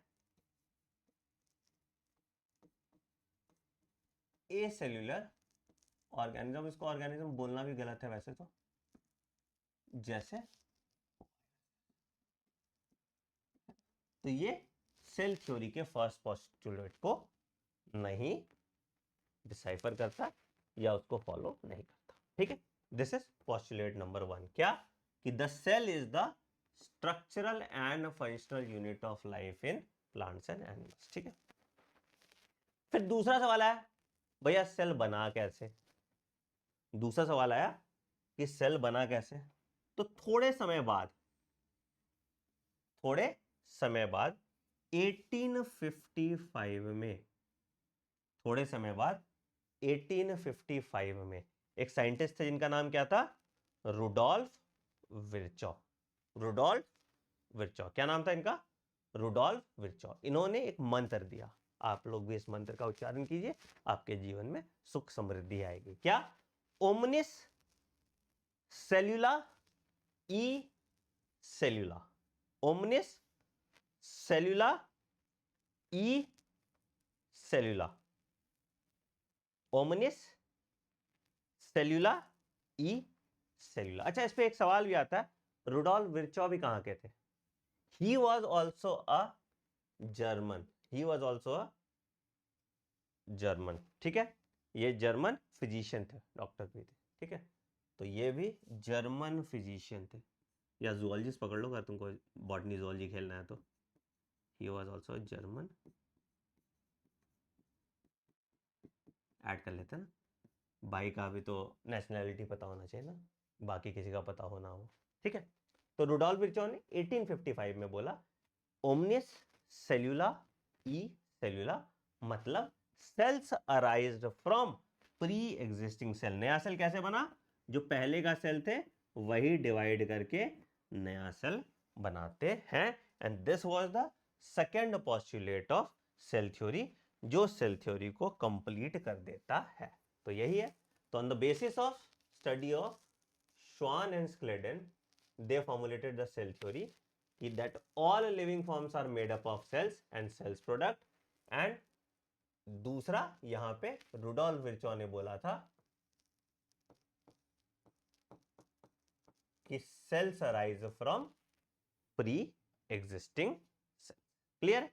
सेल थ्योरी को मैंने इतना घसीटा इसलिए क्योंकि इस पे इस तरह से सवाल आ सकते हैं। देख लेते हैं एनसीईआरटी कुछ अलग लिखती है क्या? नहीं, एनसीईआरटी है, देखो एनसीईआरटी का करेक्शन में मैं तुमको दिखा देता हूं। तो देखो इन 1838 इन 1838 पहला Matthias Schleiden, German botanist, examined a large number of plants. क्या ऑब्जर्व किया? Plants, and observe that all plants are composed of different kinds of cells which forms tissues of plant. ठीक है, अब यहां बोला अबाउट द सेम टाइम, क्या? Theodor Schwann 1839, about the same time, ठीक है, मोर और लेस एक साल का अंतर क्या ही होता है। ठीक है, ये भी देखो करेक्ट दिया एनसीईआरटी ने ना, German zoologist studied different types of animal cells and reported that cell had a outer thin layer. क्या कहते हैं उसको? Plasma membrane. तो किसने डिस्कवर किया प्लाज्मा मेम्ब्रेन? पहली बार थियोडर श्वान ने। अच्छा, उसके बाद he also concluded based on his studies on plant tissue, क्या? presence of a cell wall is a unique character of plant cell। तो प्लांट सेल में भी सेल वॉल किसने डिस्कवर किया? थियोडर श्वान ने। प्लांट सेल में भी cell wall किसने डिस्कवर किया? थियोडर श्वान ने। ठीक है, on this basis Schwann proposed, दोनों के हाइपोथेसिस को मर्ज किसने किया? स्वान ने। And he proposed that the bodies of animals and plants are composed of cell and products of cells. ठीक है, and then they formulated the cell theory, ठीक है, which is the cell is the structural unit of life in plants and animals। इसके बाद Rudolf विर्चोव भाई साहब आए थे, इनका पता नहीं क्यों ओरिजिन नहीं लिखा, इनका भी लिख देता कंट्री ऑफ ओरिजिन। ठीक है, तो he was also German and he said ओमनिस सेल्यूला ई सेल्यूला। चलो इतनी जर्मन तुमको आ गई। ठीक है, एंड क्या बोला कि new cells are formed from pre-existing cells। And इससे फाइनल सेल थ्योरी आया क्या? कि all living organisms are composed of cells and products of cells and all cells arise from pre-existing cell। all cells arise from pre-existing cells। तो ये दोनों postulates आ जाते हैं आपके सेल थ्योरी के। एक एक लाइन एनसीईआरटी का क्लियर है यहाँ पे, हाँ या नहीं बताइए? एक एक लाइन यहाँ एनसीईआरटी का क्लियर है यहाँ पे, हाँ या नहीं बताइए? फिर हम कुछ क्वेश्चंस करते हैं अच्छे अच्छे वाले। बहुत बढ़िया। ठीक है, दिमाग में सब कुछ आपके छप गया, बिल्कुल फिट है कि मैंने इतनी बार रिपीट किया कि क्लास में ही मुझे सब कुछ याद हो गया, साइंटिस्ट का नाम वगैरह सब कुछ। डेट याद नहीं हुआ होगा, डेट हम 2 बार और पढ़ेंगे तो डेट याद हो जाएगा। बट आइए पहला सवाल करते हैं। क्या है सर? देखो 2 तरह के सवाल पे हमको स्पेशल फोकस रखना है, हम चाहे कितना भी पढ़ लें, 2 तरह का सवाल हमें सिर्फ और सिर्फ प्रैक्टिस से ही अच्छा कर पाएंगे। पहला असर्शन रीजन, क्योंकि आज टीचर्स भी इसमें गलती करते हैं। तुम देख रहे थे, मैं कहीं देख रहा था तो वहां पे टीचर्स आपस में लड़ रहे थे असर्शन रीजन वाले सवाल पे, नीट का जब पेपर एनालिसिस कर रहे थे। ठीक है, तो इसमें क्या होता है कि टीचर्स भी गलतियां करते हैं, एंड ये महारत आएगा प्रैक्टिस से। हम खूब सारे assertion reason statement based question practice करेंगे, जिससे हमको निक समझ में आएगा। क्या बोला भाई? पहला कि Rudolf Virchow modified the hypothesis of cell theory. Rudolf Virchow modified the hypothesis of cell theory given by Schleiden and Schwann. ठीक है, अच्छा, cell theory says that all cells arise from pre existing cell. तो पहला state part हम क्या करेंगे? पहला part हमारा ये है कि क्या भैया जो हम बात कर रहे हैं वो सही है कि नहीं, क्या ये स्टेटमेंट ट्रू है? जी सर, ये स्टेटमेंट ट्रू है। सेल थ्योरी को मॉडिफाई किया था रुडोल्फ विर्चॉव ने, है ना, 1855। ठीक, रीजन भी ट्रू है सर। क्या रीजन एक्सप्लेन कर रहा है? क्या रीजन एक्सप्लेन कर रहा है? क्या रीजन एक्सप्लेन कर रहा है? बिल्कुल कर रहा है, कैसे नहीं कर रहा? देखो असर्शन रीजन का रूल समझो। असर्शन, कोई एक स्टेटमेंट मैंने बोला चिंटू गधा है, और मैं बोल रहा हूं कि चिंटू गधा है क्योंकि ये ढैचू ढैचू करता है। तो मैंने एक स्टेटमेंट लिखा कि चिंटू गधा है, बेचारा चिंटू शहीद हो रहा है तुम्हारे असर्शन रीजन के चक्कर में।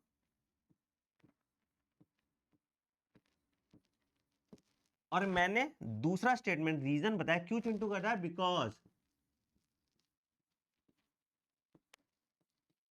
चिंटू ढैचू करता है। और चलो मैं बिकॉज हटा दिया, ठीक है, मैंने एक स्टेटमेंट दिया चिंटू गधा है और दूसरा स्टेटमेंट दिया मैंने चिंटू ढैचू ढैचू करता है। तो ये तो कैरेक्टरिस्टिक फीचर है ना गधा का। दूसरा फीचर मैंने दिया चिंटू ढैचू ही करता है ना गधा, ऐसे आवाज आता है ना।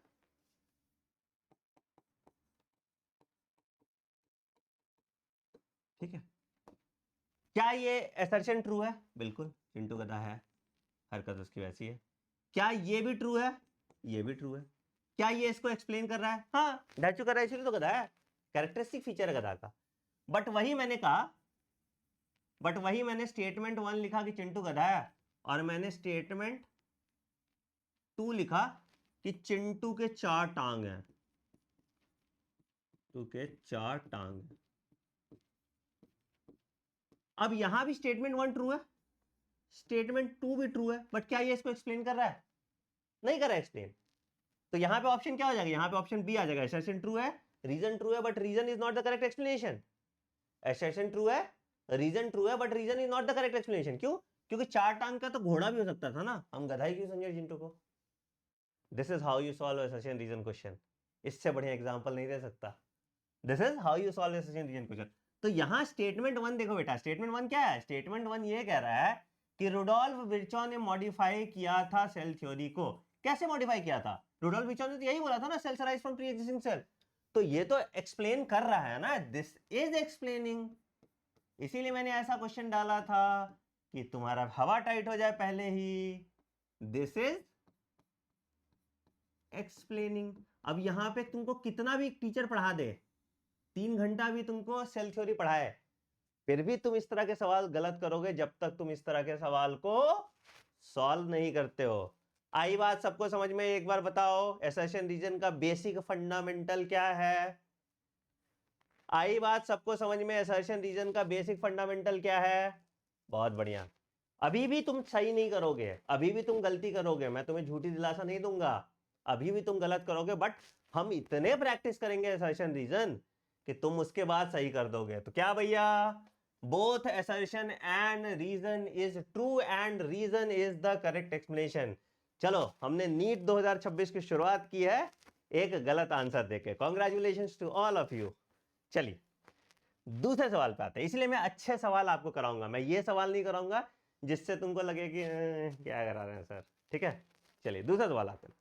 Cell theory was formulated by, cell theory was formulated by हमको पता है, स्लेडन एंड स्वान। ठीक है, अगर रुडोल्फ विर्चॉ भी होता यहाँ पे और बोथ 1 एंड 2 आ जाता, अगर मान लो इस ऑप्शन को मैं यहाँ कर देता, मैं यहाँ पे कर देता रुडोल्फ विर्चॉ, ठीक है, और यहाँ पे दे देता बोथ 1 एंड 2। ठीक है, तो आंसर बोथ 1 एंड 2 हो जाता। ठीक है, इस तरह से भी क्वेश्चन एडिट किया जा सकता है। तो this is a simple question. Now when we add this it becomes a complicated question. ठीक है, तो इस तरह के भी क्वेश्चंस तुम देख लो। चल अगला देखो, यहाँ पे मैच द फॉलोइंग टाइप का क्वेश्चन है। लियोन हुक क्या दिया था? First saw and describe the living cell. अब देखो इस तरह के केसेस में क्या होता है, हम ऑप्शन एलिमिनेट करते हैं। ठीक है, ये ऑप्शन एलिमिनेट हो गया। Robert Brown discovered nucleus, B का 3, बी का 3, ये ऑप्शन भी एलिमिनेट हो गया। ठीक है, Schleiden all plants are composed of different kinds of cells, तो सी का 4, तो ये भी ऑप्शन एलिमिनेट हो गया। ठीक है, और श्वान ने डिस्कवर किया था, श्वान ने, यही देखो यहीं पे कंफ्यूज करते थे लोग कि presence of cell wall is unique to plant cell. देखो अब यहाँ पे एनिमल होता तो तुम कंफ्यूज नहीं करते, बट प्लांट होता और अगर मैंने नहीं पढ़ाया होता तुम्हें तो तुमको ये वाले ऑप्शन में दोनों में कंफ्यूज कर सकते थे स्टेटमेंट में। इस क्वेश्चन को मैं थोड़ा ट्विस्ट कर देता तो 50% बच्चे इस क्वेश्चन को गलत करते हैं, है ना। तो आंसर आ गया तुम्हारा, answer is first. Clear. Cell theory पे इसी तरह के कॉम्प्लिकेटेड सवाल आप देख सकते हैं, इससे कॉम्प्लिकेटेड सवाल बनाने की हिम्मत नहीं है किसी भी एग्जामिनर में, ठीक है। चलिए अब हम बात करते हैं, एक ओवरव्यू देखते हैं सेल का, ठीक है। एक सेल आखिर होता कैसा है, क्या क्या चीजें आपको सेल में देखने को मिलती है। ओवरव्यू एक सेल का देखते हैं, ठीक है। तो हम दो तरह के सेल की इन जनरल बात करते हैं। एक सेल होता है मेरा प्लांट सेल और एक सेल होता है मेरा एनिमल सेल, ठीक है। आई डोंट नो तुम लोग स्कूल गए हो या नहीं गए हो। तो हम लोग 9th क्लास में एक्सपेरिमेंट करते थे, एक एक्सपेरिमेंट करते थे जिसको हम कहते थे अनियन पील एक्सपेरिमेंट। तो अनियन का क्या होता था, छिलका अंदर वाला पार्ट, अंदर वाला, बाहर वाला छिलका नहीं, अंदर वाला जो ट्रांसलूसेंट था छिलका होता था, उसको पील करते थे, उसको काटते थे स्लाइस, और उसको लिक्विड में डाल के एक ड्रॉप डाल के स्लाइड बनाते थे उसका, है ना। अनियन पील देखते थे, ठीक है।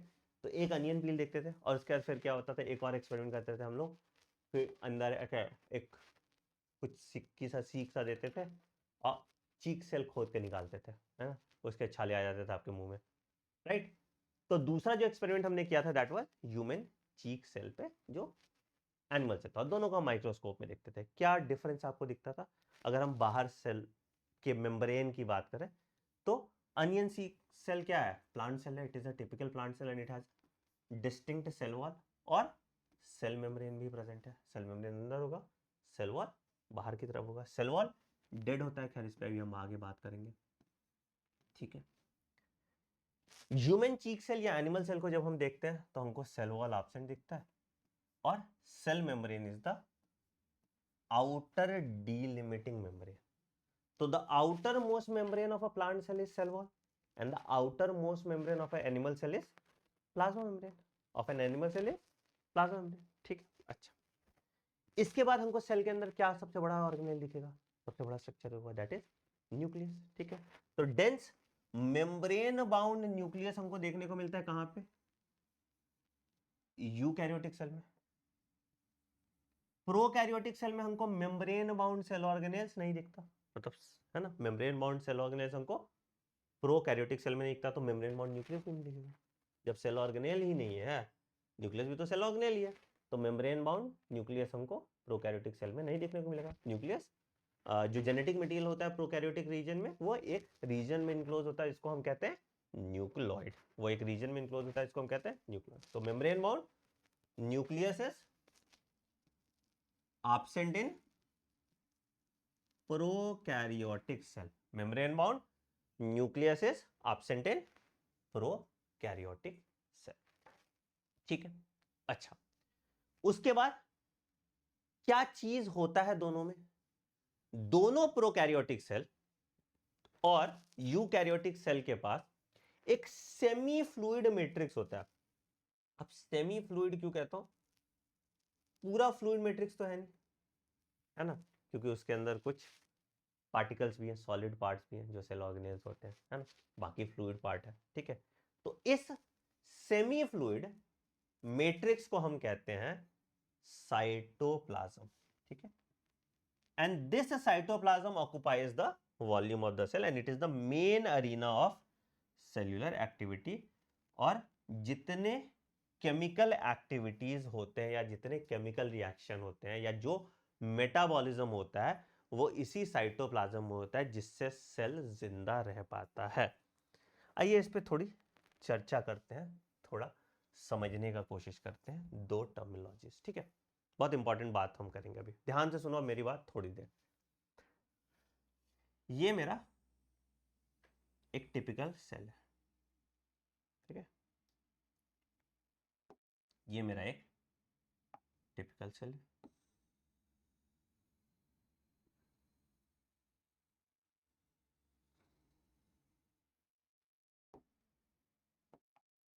ध्यान से सुनो मेरी बात, ठीक है। ये मान लेते हैं एक टिपिकल सेल है, इस चित्र के सभी पात्र काल्पनिक है, इनका वास्तविकता से कोई संबंध नहीं है। देख के समझ में आ रहा है ये मैंने प्लांट सेल बनाया है, क्योंकि दो मेम्ब्रेन दिया है मैंने, एक सेल वॉल दिया है, एक सेल मेम्ब्रेन दिया, ठीक। तो ये एक सेल वॉल है, ये एक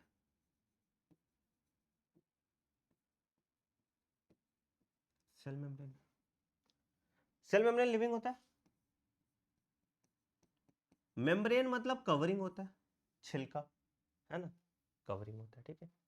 और इसके अंदर दो फ्लूइड है, सेमी फ्लूइड मैट्रिक्स है, जिसमें एक ये है, इसको हम कहते हैं साइटोप्लाज्म, जो सेल मेम्ब्रेन के अंदर जो भी लिविंग मटेरियल है, ठीक है। और इसके अंदर जो सवाल होगा, ये मेरा न्यूक्लियस है, और इसके अंदर जो समान होगा, इसको हम कहेंगे न्यूक्लियोप्लाज्म। न्यूक्लियस के अंदर जो सेमी फ्लूइड मैट्रिक्स होगा, विच इज न्यूक्लियोप्लाज्म। तो साइटोप्लाज्म क्या हुआ? Semi fluid matrix within the cell membrane that occupies the majority of cell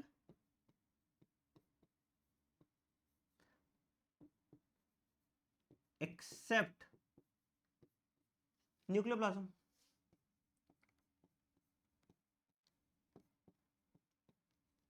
accept nucleoplasm, है ना। और न्यूक्लियोप्लाज्म क्या होगा? Limited by nuclear membrane. ये भी सेमी फ्लूइड मैट्रिक्स होगा, क्योंकि इसके अंदर भी क्रोमैटिन वोमैटिन सब कुछ है। ये भी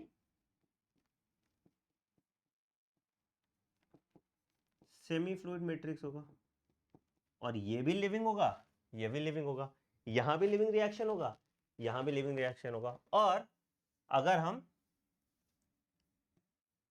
साइटोप्लाज्म प्लस न्यूक्लियोप्लाज्म को जोड़ दें, अगर हम साइटोप्लाज्म प्लस न्यूक्लियोप्लाज्म को जोड़ दें, तो it will be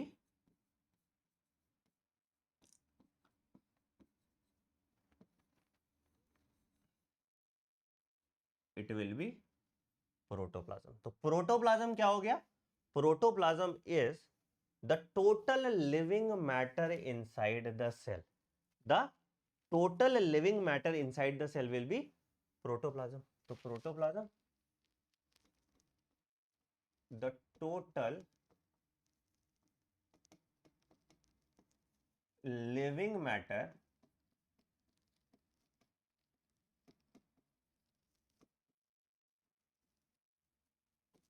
inside the cell है, तो इसको हम क्या कह देंगे? इसको हम कह देंगे प्रोटोप्लाज्म।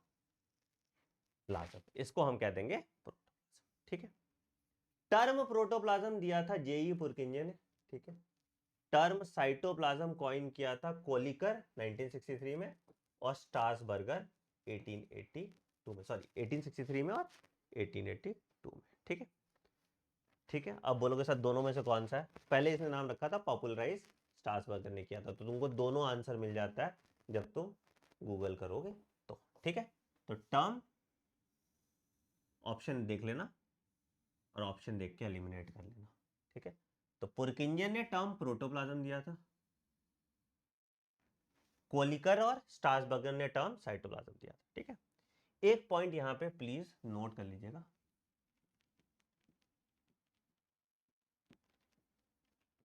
हम बोलते हैं total living matter inside the cell को हम प्रोटोप्लाज्म कहते हैं, but cell membrane is not a part of cytoplasm और प्रोटोप्लाज्म। सेल मेम्ब्रेन तो लिविंग है, but it is not a part of cytoplasm और प्रोटोप्लाज्म। ये भी बात ध्यान गांठ बांध कर रख लीजिएगा। Cell membrane is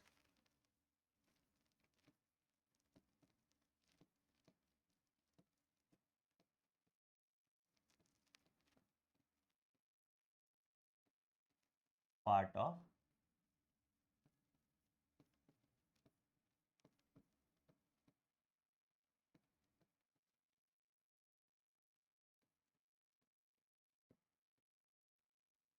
cell membrane is not a part of cytoplasm और प्रोटोप्लाज्म। प्लीज इस पॉइंट को याद रखिएगा। डिफरेंस क्लियर हो गया प्रोटोप्लाज्म वर्सेस साइटोप्लाज्म, ठीक है। तो हर सेल, चाहे वो प्रोकैरियोटिक सेल है चाहे वो यूकैरियोटिक सेल है, दोनों के पास साइटोप्लाज्म प्रेजेंट है जो majority of the cell occupy करेगा, and it is the main arena for cellular activity. और सेल्यूलर एक्टिविटी तो हो ही रही है यहाँ पे क्या और हो रहा है, यहाँ पे और चीजें भी आपको देखने को मिल रही है कि मतलब लिविंग रिएक्शंस हो रहा है। तो main site for metabolism, living reactions में क्या हो रहा है, कैटाबॉलिज्म, एनाबॉलिज्म, ब्रेकडाउन प्रोसेस जिससे एनर्जी बनेगा, है ना, एडिटिव प्रोसेस जिसमें एनर्जी कंज्यूम होगा, ठीक है। तो it is the site of metabolism, है ना, या जिसको हम कह सकते हैं लिविंग रिएक्शन। तो ये सब भी कहां हो रहा है, साइटोप्लाज्म। तो हमने सेल वॉल देखा, हमने सेल मेम्ब्रेन देखा, फिर हमने दो तरह का सेल देखा। एक देखा प्रोकैरियोटिक सेल जिसमें membrane bound cell organelles present नहीं है, और एक देखा यूकैरियोटिक सेल जिसमें membrane bound cell organelles present है, ठीक है। सेल वॉल प्लांट सेल में देखने को मिला, है ना, एनिमल सेल में आपको सेल वॉल देखने को नहीं मिला। और दोनों में प्रोकैरियोटिक और यूकैरियोटिक सेल में हमको क्या देखने को मिला, हमको देखने को मिला साइटोप्लाज्म, ठीक है। अच्छा, अगर हम यूकैरियोटिक सेल की बात करें तो हम तीन पार्ट में सेल ऑर्गेनेल्स को डिवाइड कर सकते हैं। क्या? एक हो गया सिंगल मेम्ब्रेन बाउंड, एक हो गया डबल मेम्ब्रेन बाउंड, और एक हो गया नॉन मेम्ब्रेन बाउंड। हर बार इस पे सवाल आता है, लोग कंफ्यूज होते हैं, इस पे भी डबल स्टार लगाइए, इस पे सवाल आता है। तुम समझ रहे हो? तुमको समझ में आ रहा होगा तुम्हारी क्लास के पीछे कितनी मेहनत की गई है। सिंगल मेम्ब्रेन बाउंड बोलते जाओ, बोलते जाओ, शुरू करो। एंडोप्लाज्मिक रेटिकुलम, रफ और स्मूथ दोनों।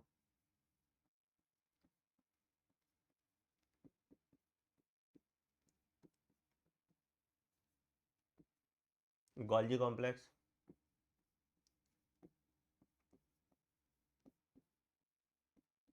लाइसोसोम,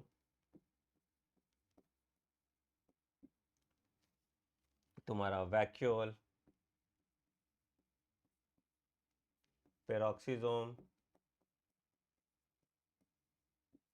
ग्लाइऑक्सीजोम, स्पेरोजोम, माइक्रोबॉडी सारे ऐड कर दिए। और बताओ कुछ छोड़ रहा हूं मैं तो, और बताओ कुछ छोड़ रहा हूं मैं, फटाफट लिखो फटाफट लिखो फटाफट लिखो, बताते जाओ, कुछ छोड़ रहा हूं मैं और। ठीक है, चलो जो आएगा अभी दिमाग में आता जाएगा, इसको इधर साइड लिखते जाएंगे, ठीक है। डबल मेम्ब्रेन में हो गया सर माइटोकॉन्ड्रिया, ठीक है, प्लास्टिड्स, क्लोरोप्लास्ट भी इसमें आ जाएगा, ठीक है, और न्यूक्लियस, ठीक है, और कुछ आएगा तो अभी लिखते जाएंगे, ठीक है। राइबोसोम नहीं, ribosome non membrane bound, ribosome में कोई मेम्ब्रेन नहीं होता। यहाँ पे राइबोसोम डालो, सेंट्रियोल डालो, सेंट्रियोल और सेंट्रियोल का दो होता है तो सेंट्रोसोम हो जाता है ना। तो ये भी नॉन मेम्ब्रेनस होता है, ठीक है। अब जैसे जैसे आगे पढ़ते जाएंगे तुम इस वाले टेबल में और भी कुछ आ गया सेल ऑर्गेनेल्स मेरे दिमाग में, तो इसको डालते रहेंगे। क्लियर है? ठीक है। न्यूक्लियोलस भी नॉन मेम्ब्रेन बाउंड होता है, बिल्कुल, है ना, यहाँ भी नहीं होता। क्लियर है यहाँ तक? क्लियर है यहाँ तक? ठीक है, इसमें हम ऐड करते जाएंगे जैसे जैसे अगर और कोई सेल ऑर्गेनेल आता है तो। आई थिंक होपफुली वैसे तो हमने कवर ही कर लिया, ठीक, बढ़िया, चलिए। तो अगर हम एक टिपिकल यूकैरियोटिक सेल देखें तो जैसा हमने अभी बात किया, प्लांट सेल में outer covering is cell wall, उसके अंदर सेल मेम्ब्रेन, एनिमल सेल में outer covering is cell membrane, और उसके अंदर हमको मेम्ब्रेन बाउंड सेल ऑर्गेनेल्स दिखते हैं। एंड सेल के अंदर जो टोटल लिविंग सब्सटेंस है उसको हम प्रोटोप्लाज्म कहते हैं। Protoplasm is divided into two parts, cytoplasm, cytoplasm जो मेजॉरिटी ऑफ द सेल का पार्ट कवर करता है, सेमी फ्लूइड मैट्रिक्स, उसको हम साइटोप्लाज्म कहते हैं। और जो न्यूक्लियस के अंदर जो सेमी फ्लूइड मैट्रिक्स है इसको हम न्यूक्लियोप्लाज्म कहते हैं। दोनों को जोड़ दोगे तो तुम्हारा आ जाता है प्रोटोप्लाज्म। ठीक, तो यही वाली बात है कि membrane bound organelles are present only in eukaryote, देखो है ना। तो endoplasmic reticulum single membrane, Golgi complex single membrane, lysosome single membrane, ये double membrane, microbody single membrane, vacuole single membrane. ठीक है। Non membrane bound cell organelles are found both in prokaryotes and eukaryotes. ये important statement है, इसको important statement अगर मैं बोल दूं कि non membrane bound cell organelles are found in both prokaryotes and eukaryotes, तुम बोलोगे अरे मेम्ब्रेन बाउंड होता था यूकैरियोट्स में, लेकिन नहीं, दोनों में होगा ना। तो इससे स्टेटमेंट बेस्ड क्वेश्चन बन सकता है, यहाँ पे ला लो statement based question, statement based question यहाँ से इसको डाल। ठीक है। कौन कौन सा सर? राइबोसोम कहाँ पाया जा सकता है? Ribosome is found in cytoplasm also. ठीक है। क्लोरोप्लास्ट के अंदर होता है, माइटोकॉन्ड्रिया के अंदर होता है, and on rough endoplasmic reticulum, and और कहाँ होता है? Outer side of nuclear membrane.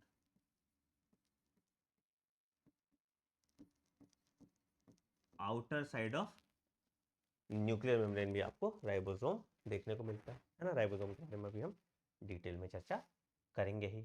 ठीक है। उसके बाद आ गया सेंट्रोसोम। सेंट्रोसोम सर क्या होता है? सेंट्रोसोम पेयर में होता है। ठीक, पेयर ही होता है सेंट्रोसोम, पेयर ऑफ सेंट्रियोल्स को सेंट्रोसोम कहते हैं। ठीक है। It is centrioles, it is found only in animal cells and it has cell division, अभी इसमें बात करेंगे। ठीक है। तो यहाँ पे मेम्ब्रेन एब्सेंट होता है,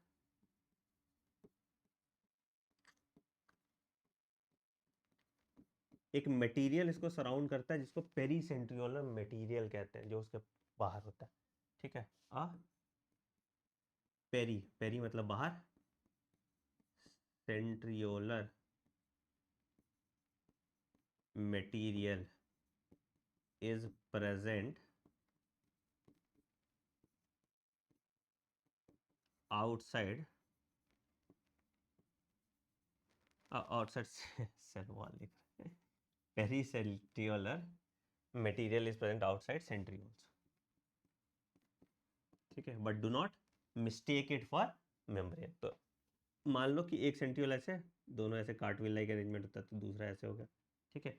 और इसके चारों ओर जो मटेरियल होता था, इस मटेरियल को हम कहते थे पेरी सेंट्रियोलर मटेरियल। तो ये दोनों सेंट्रियोल है जो बनाया सेंट्रोसोम, और ये जो है ये तुम्हारा पेरी सेंट्रियोलर मटेरियल है। ये जो है तुम्हारा पेरी सेंट्रियोलर मटेरियल। ठीक है। ठीक है। ठीक है, कोई दिक्कत यहां तक? यहां पे बस ध्यान रखना कि non membrane bound cell organelles जो है प्रोकैरियोट्स और यूकैरियोट्स में दोनों दिखेगा। क्यों? कौन से? राइबोसोम और सेंट्रियोल। ये वाला लाइन स्टेटमेंट बेस्ड क्वेश्चन पे आएगा, इस पर ध्यान देना। आगे बात करते हैं, शेप की बात करते हैं सर। कुछ शेप यहां लिखा हुआ है और कुछ शेप आपकी एनसीईआरटी लिखती है उधर, उस पर भी बात। सबसे पहले आरबीसी, रेड ब्लड सेल्स की बात करते हैं। ठीक है। तो क्या होता है? बाइकनकेव लिख सकते हो तुम इसको, जो मैच्योर आरबीसी होता है, या इसको डिस्क शेप भी कहते हैं। ठीक है।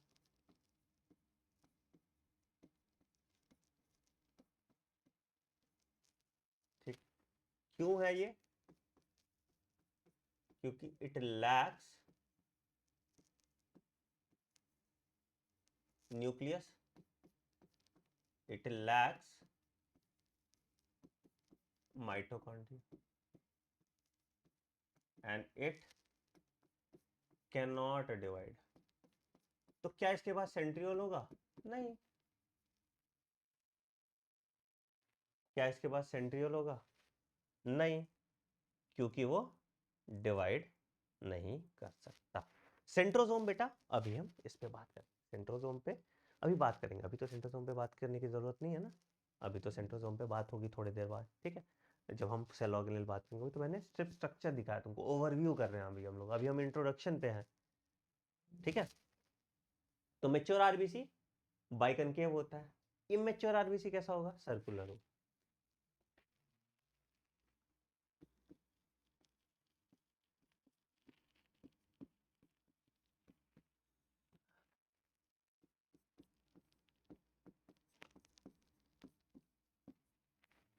इमेच्योर आरबीसी कैसा होगा?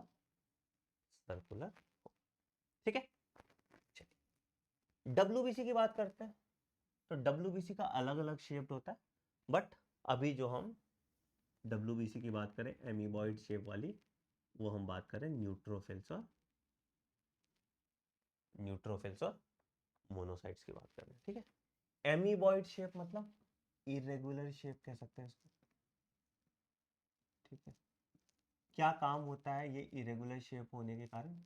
ये हेल्प करता है फैगोसाइटोसिस में, इनगल्फिंग ऑफ प्रे में, या स्क्वीजिंग थ्रू कैपिलरी वॉल, जिसको डायपेडेसिस कहते हैं।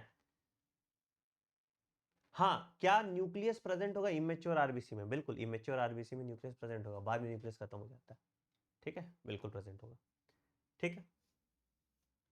तो व्हाइट ब्लड सेल क्या हो? इरेगुलर शेप्ड है, एमीबॉइड शेप्ड है, ठीक है। तो क्या काम करता है ये? एक फैगोसाइटोसिस करता है, फैगोसाइटोसिस समझते हो, इनगल्फिंग ऑफ प्रे।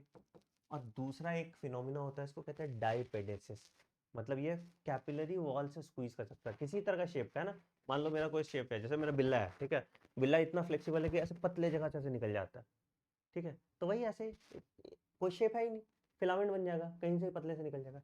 तो it has the ability to squeeze through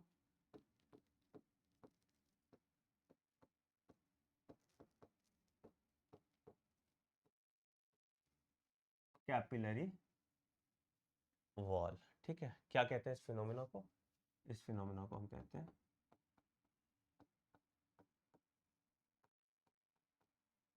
diapedesis. It has the ability to squeeze through capillary walls, और इस फिनोमिना को हम कहते हैं डायपेडेसिस, ठीक है। तो क्या शेप होता है इसका? शेप इसका इरेगुलर, ठीक है। अच्छा, अब आते हैं कॉलमनर एपिथेलियम सेल, कॉलम है, देखो यहाँ पे कॉलम है, लंबे लंबे कॉलम से, ये देखो ऐसे बीम से कॉलम से बने हुए, इस तरह के एपिथेलियल सेल को हम कहते हैं कॉलमनर एपिथेलियम सेल। क्या काम करता है? It is present in secretion का काम है, एंड एब्जॉर्प्शन में हेल्प करता है। कहाँ देखने को मिलेगा? ये देखने को मिलेगा ओविडक्ट्स में, आपके फैलोपियन ट्यूब में देखने को मिलेगा,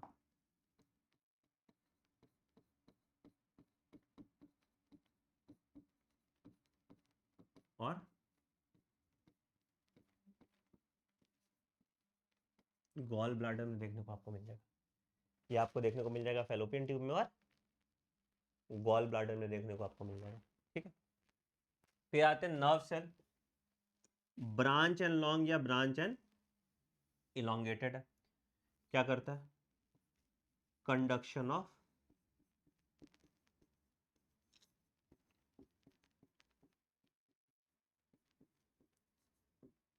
अच्छा, ठीक है, याद रखना ये भी सेंट्रियोल लैक करता है,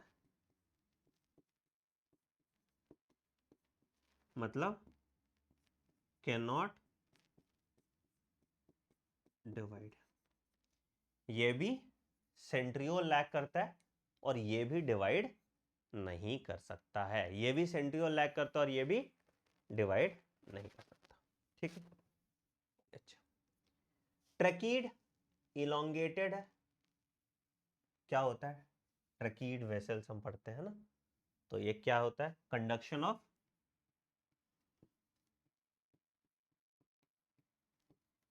वाटर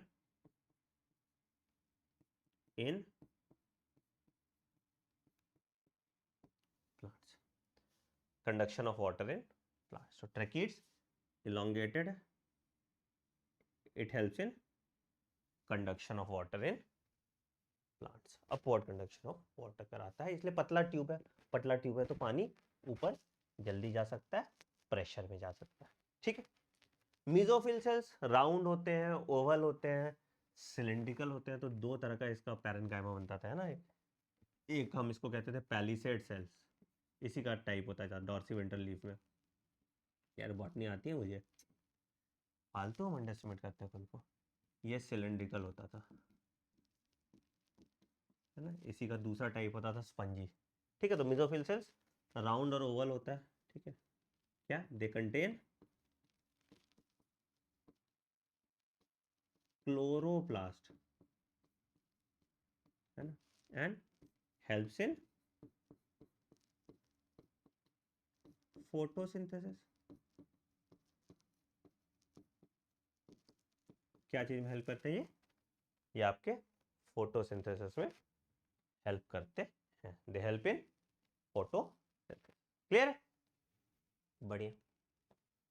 चलिए अब आते हैं, शेप देख लिया हमने, साइज पे ही बात कर लेते हैं, ठीक है।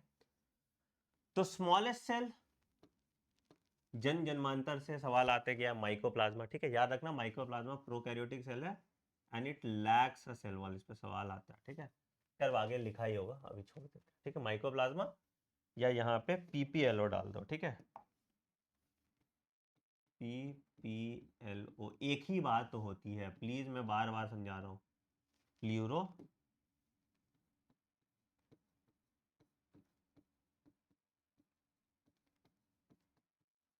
लाइक ऑर्गेनिज्म, ठीक है।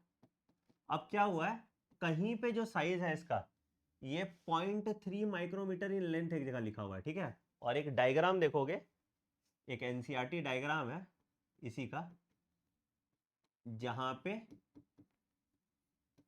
सिर्फ इतना लिख दिया है 0.1 माइक्रोमीटर। माइक्रोमीटर समझते हो, 1 माइक्रोमीटर इज इक्वल टू, या 1 micron is equal to 10⁻⁻6 metres, ठीक है, अगर कंफ्यूजन है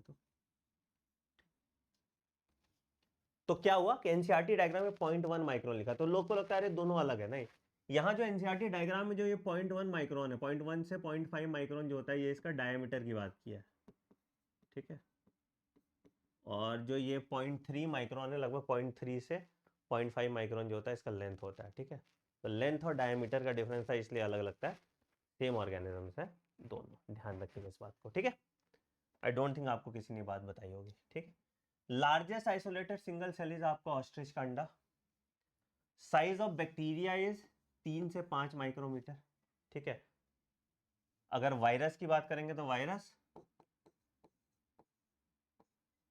0.02 से 0.2 माइक्रोमीटर, मतलब it is smaller than mycoplasma and bacteria, ठीक है।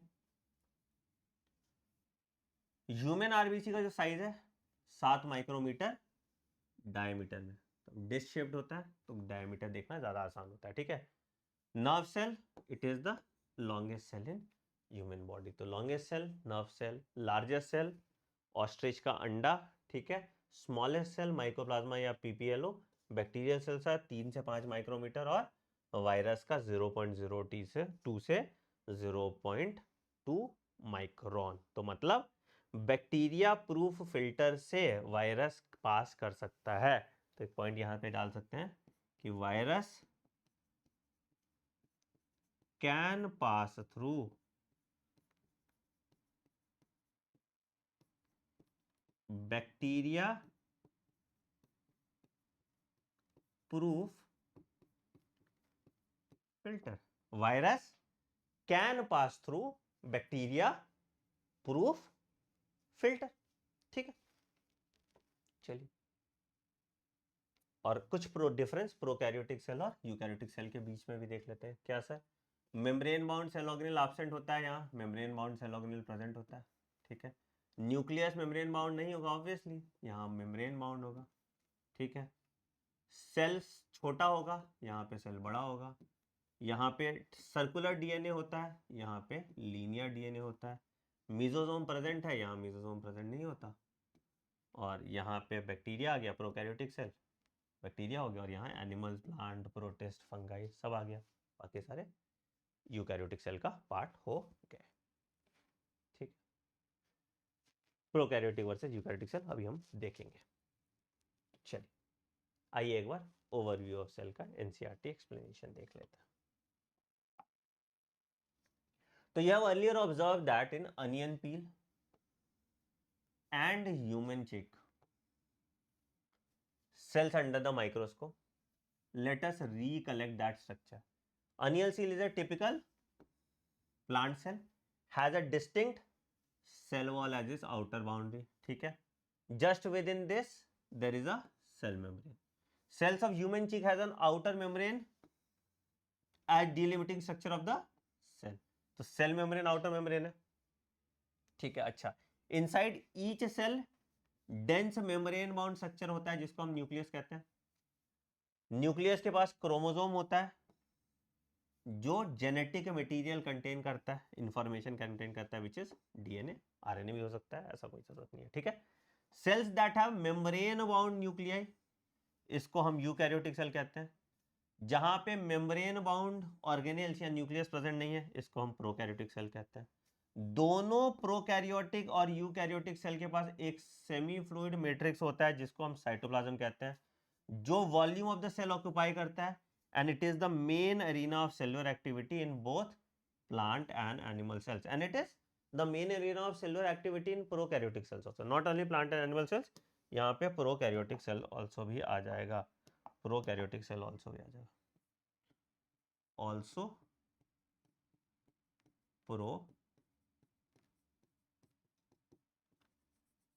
prokaryotic cells। ठीक है, ठीक है सर, हाँ। Various chemical reaction occurs to keep it in living cell, living cell के लिए कौन सा रिएक्शन होता है? मेटाबॉलिज्म हो रहा है। ठीक है, beside the nucleus the eukaryotic cells have other membrane bound cell organelles like endoplasmic reticulum, अभी बात करेंगे, Golgi complex, lysosomes, mitochondria, microbodies and vacuoles. ठीक है, सिंगल मेम्ब्रेन बाउंड है, डबल मेम्ब्रेन बाउंड है, आपको बता दिया है। ठीक है, prokaryotic cell lacks such membrane bound organelles. ठीक है, ribosomes are non membrane bound organelles found in both eukaryotic as well as prokaryotic cell. Within the cell, ribosomes are found not only in cytoplasm, तो cytoplasm में पाया जाता है, but कहाँ chloroplast में पाया जाता है प्लांट्स में, और माइटोकॉन्ड्रिया में पाया जाता है, और रफ एंडोप्लाज्मिक रेटिकुलम में पाया जाता है एनिमल्स में। ठीक है, एनिमल सेल के पास एक और non membrane bound cell organelle है जिसको सेंट्रोसोम कहते हैं, which helps in cell division. ठीक है, कोई दिक्कत? यहां तक ये सेम पैराग्राफ हमने देखा। Cells differ greatly in size, shape and activities. ठीक, for example microplasma smallest cell 0.3 micrometer in length, देखो लेंथ है ना, लिखा है ना एनसीईआरटी, लेंथ लिखता है। ठीक है, ये हमने सेम डायग्राम देख लिया तो इसको फिर से देखने की जरूरत नहीं है।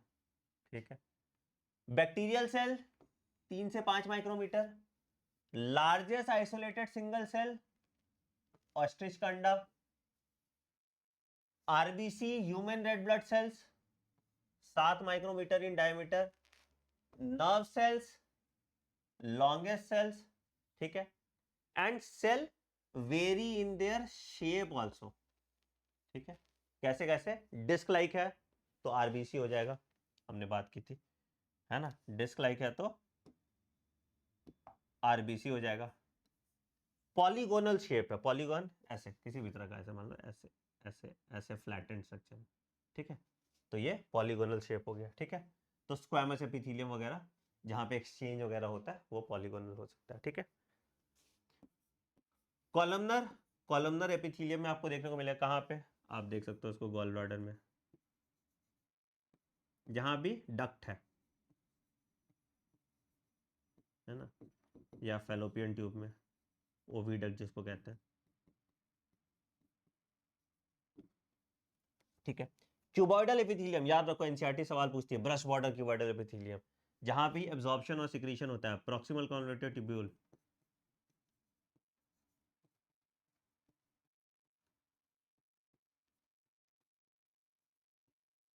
अच्छा ये सिंपल स्क्वामस एपिथेलियम कहाँ मिलेगा, सिंपल स्क्वामस एपिथेलियम में तुमको वहां मिल जाएगा, कहाँ कहाँ, किडनी में ही देख लोगे तो loop of फिनले, descending limb of loop of फिनले, है ना। खैर ये बाद में कर लेना, एक तो करना ही है टिश्यू में।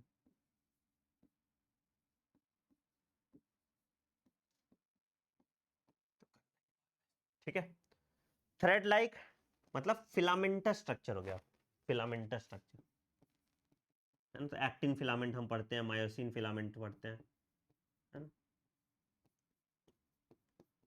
तो जो आपका मसल सेल है ना, मसल फाइबर है ना, तो वो आपका फिलामेंटस होगा। इरेगुलर में WBC आ जाएगा जो एमीबॉइड होगा, है ना, जो आपका एमीबॉइड इन नेचर। तो ये तुम्हारा शेप की बात हमने कर ली। चलिए आइए कुछ क्वेश्चन देख लेते हैं। तो the smallest cell of 0.3 micron is mycoplasma, है ना, किया हमने। अगला सवाल, cells vary greatly in their shape, true है, ठीक है। अच्छा और क्या कह रहा है, the shape of the cell does not depend, क्या लिखा है, does not depend, does not लिखा है। हम हमेशा नॉट वॉट को अंडरलाइन करते हैं जब क्वेश्चन सॉल्व करते हैं। Shape of the cell greatly depends on the function डे, तो ये तो फॉल्स हो गया, फॉल्स हुआ, तो क्या हो गया, एसर्शन ट्रू है, रीजन फॉल्स, एसर्शन ट्रू है, reason false, right, right. Shape of the cell, shape of the cell depends on the function, depends on the function, ठीक है। तो ये हमने ओवरव्यू ऑफ सेल कंप्लीट कर लिया। कोई डाउट यहां तक, कुछ प्रॉब्लम है तो बताइए, कोई डाउट यहां तक, कुछ प्रॉब्लम है तो बताइए। समझ में आया सब कुछ, एकदम परफेक्ट रहा, कुछ तुम्हारा सजेशन कि सर ऐसा कर लें तो ये क्लास और इंप्रूव हो जाएगा, कैसा लगा नोट्स, नोट्स परफेक्ट था, स्पीड परफेक्ट था, क्वेश्चंस परफेक्ट थे, चलो बहुत बढ़िया। चलो तो यही कंसिस्टेंसी के साथ आपको डेली क्लास करनी है, मैं भी इसी इंथुजियाज्म के साथ आपको पढ़ाऊंगा, ठीक है। अब आज तो डीपीपी के लिए कुछ खास है नहीं, बहुत छोटी क्लास हुई थी, प्रोकैरियोटिक सेल जब कंप्लीट हो जाएगा तो डीपीपी आपको मिल जाएगा, ठीक है। तो डीपीपी आज तो कुछ खास आपको क्या ही दूंगा इसका डीपीपी, बट फिर भी देखेंगे ओवरव्यू ऑफ सेल पे अगर 5-10 सवाल बनता है तो डीपीपी दे देंगे, बट बहुत बढ़िया क्वेश्चन एक्सपेक्ट मत करना, ठीक है। बाकी नोट्स आपको ऐप पे साइटोन.इन का आपका जो ऐप है ना, जो आपका वेबसाइट या साइटोन.इन का, तो iOS ऐप भी आ गया बेटा इसका, है ना। तो यहाँ पे जाइए, अपने बैच में ही तुमको नोट्स अपलोड होते हुए मिल जाएगा, तो क्लास के आधे घंटे बाद नोट्स मिल जाएगा, ठीक है। आपको इस लेक्चर की अगर फिर से देखनी है, स्पीड बढ़ा के देखना है, कुछ भी देखना है, तो रिकॉर्डिंग भी मिल जाएगा, ठीक है। और अब आपको ये चैप्टर पूरा कंप्लीट हो गया, अगर तुम करना चाहते हो इसकी PYQ भी हम देंगे विथ सॉल्यूशन, ठीक है।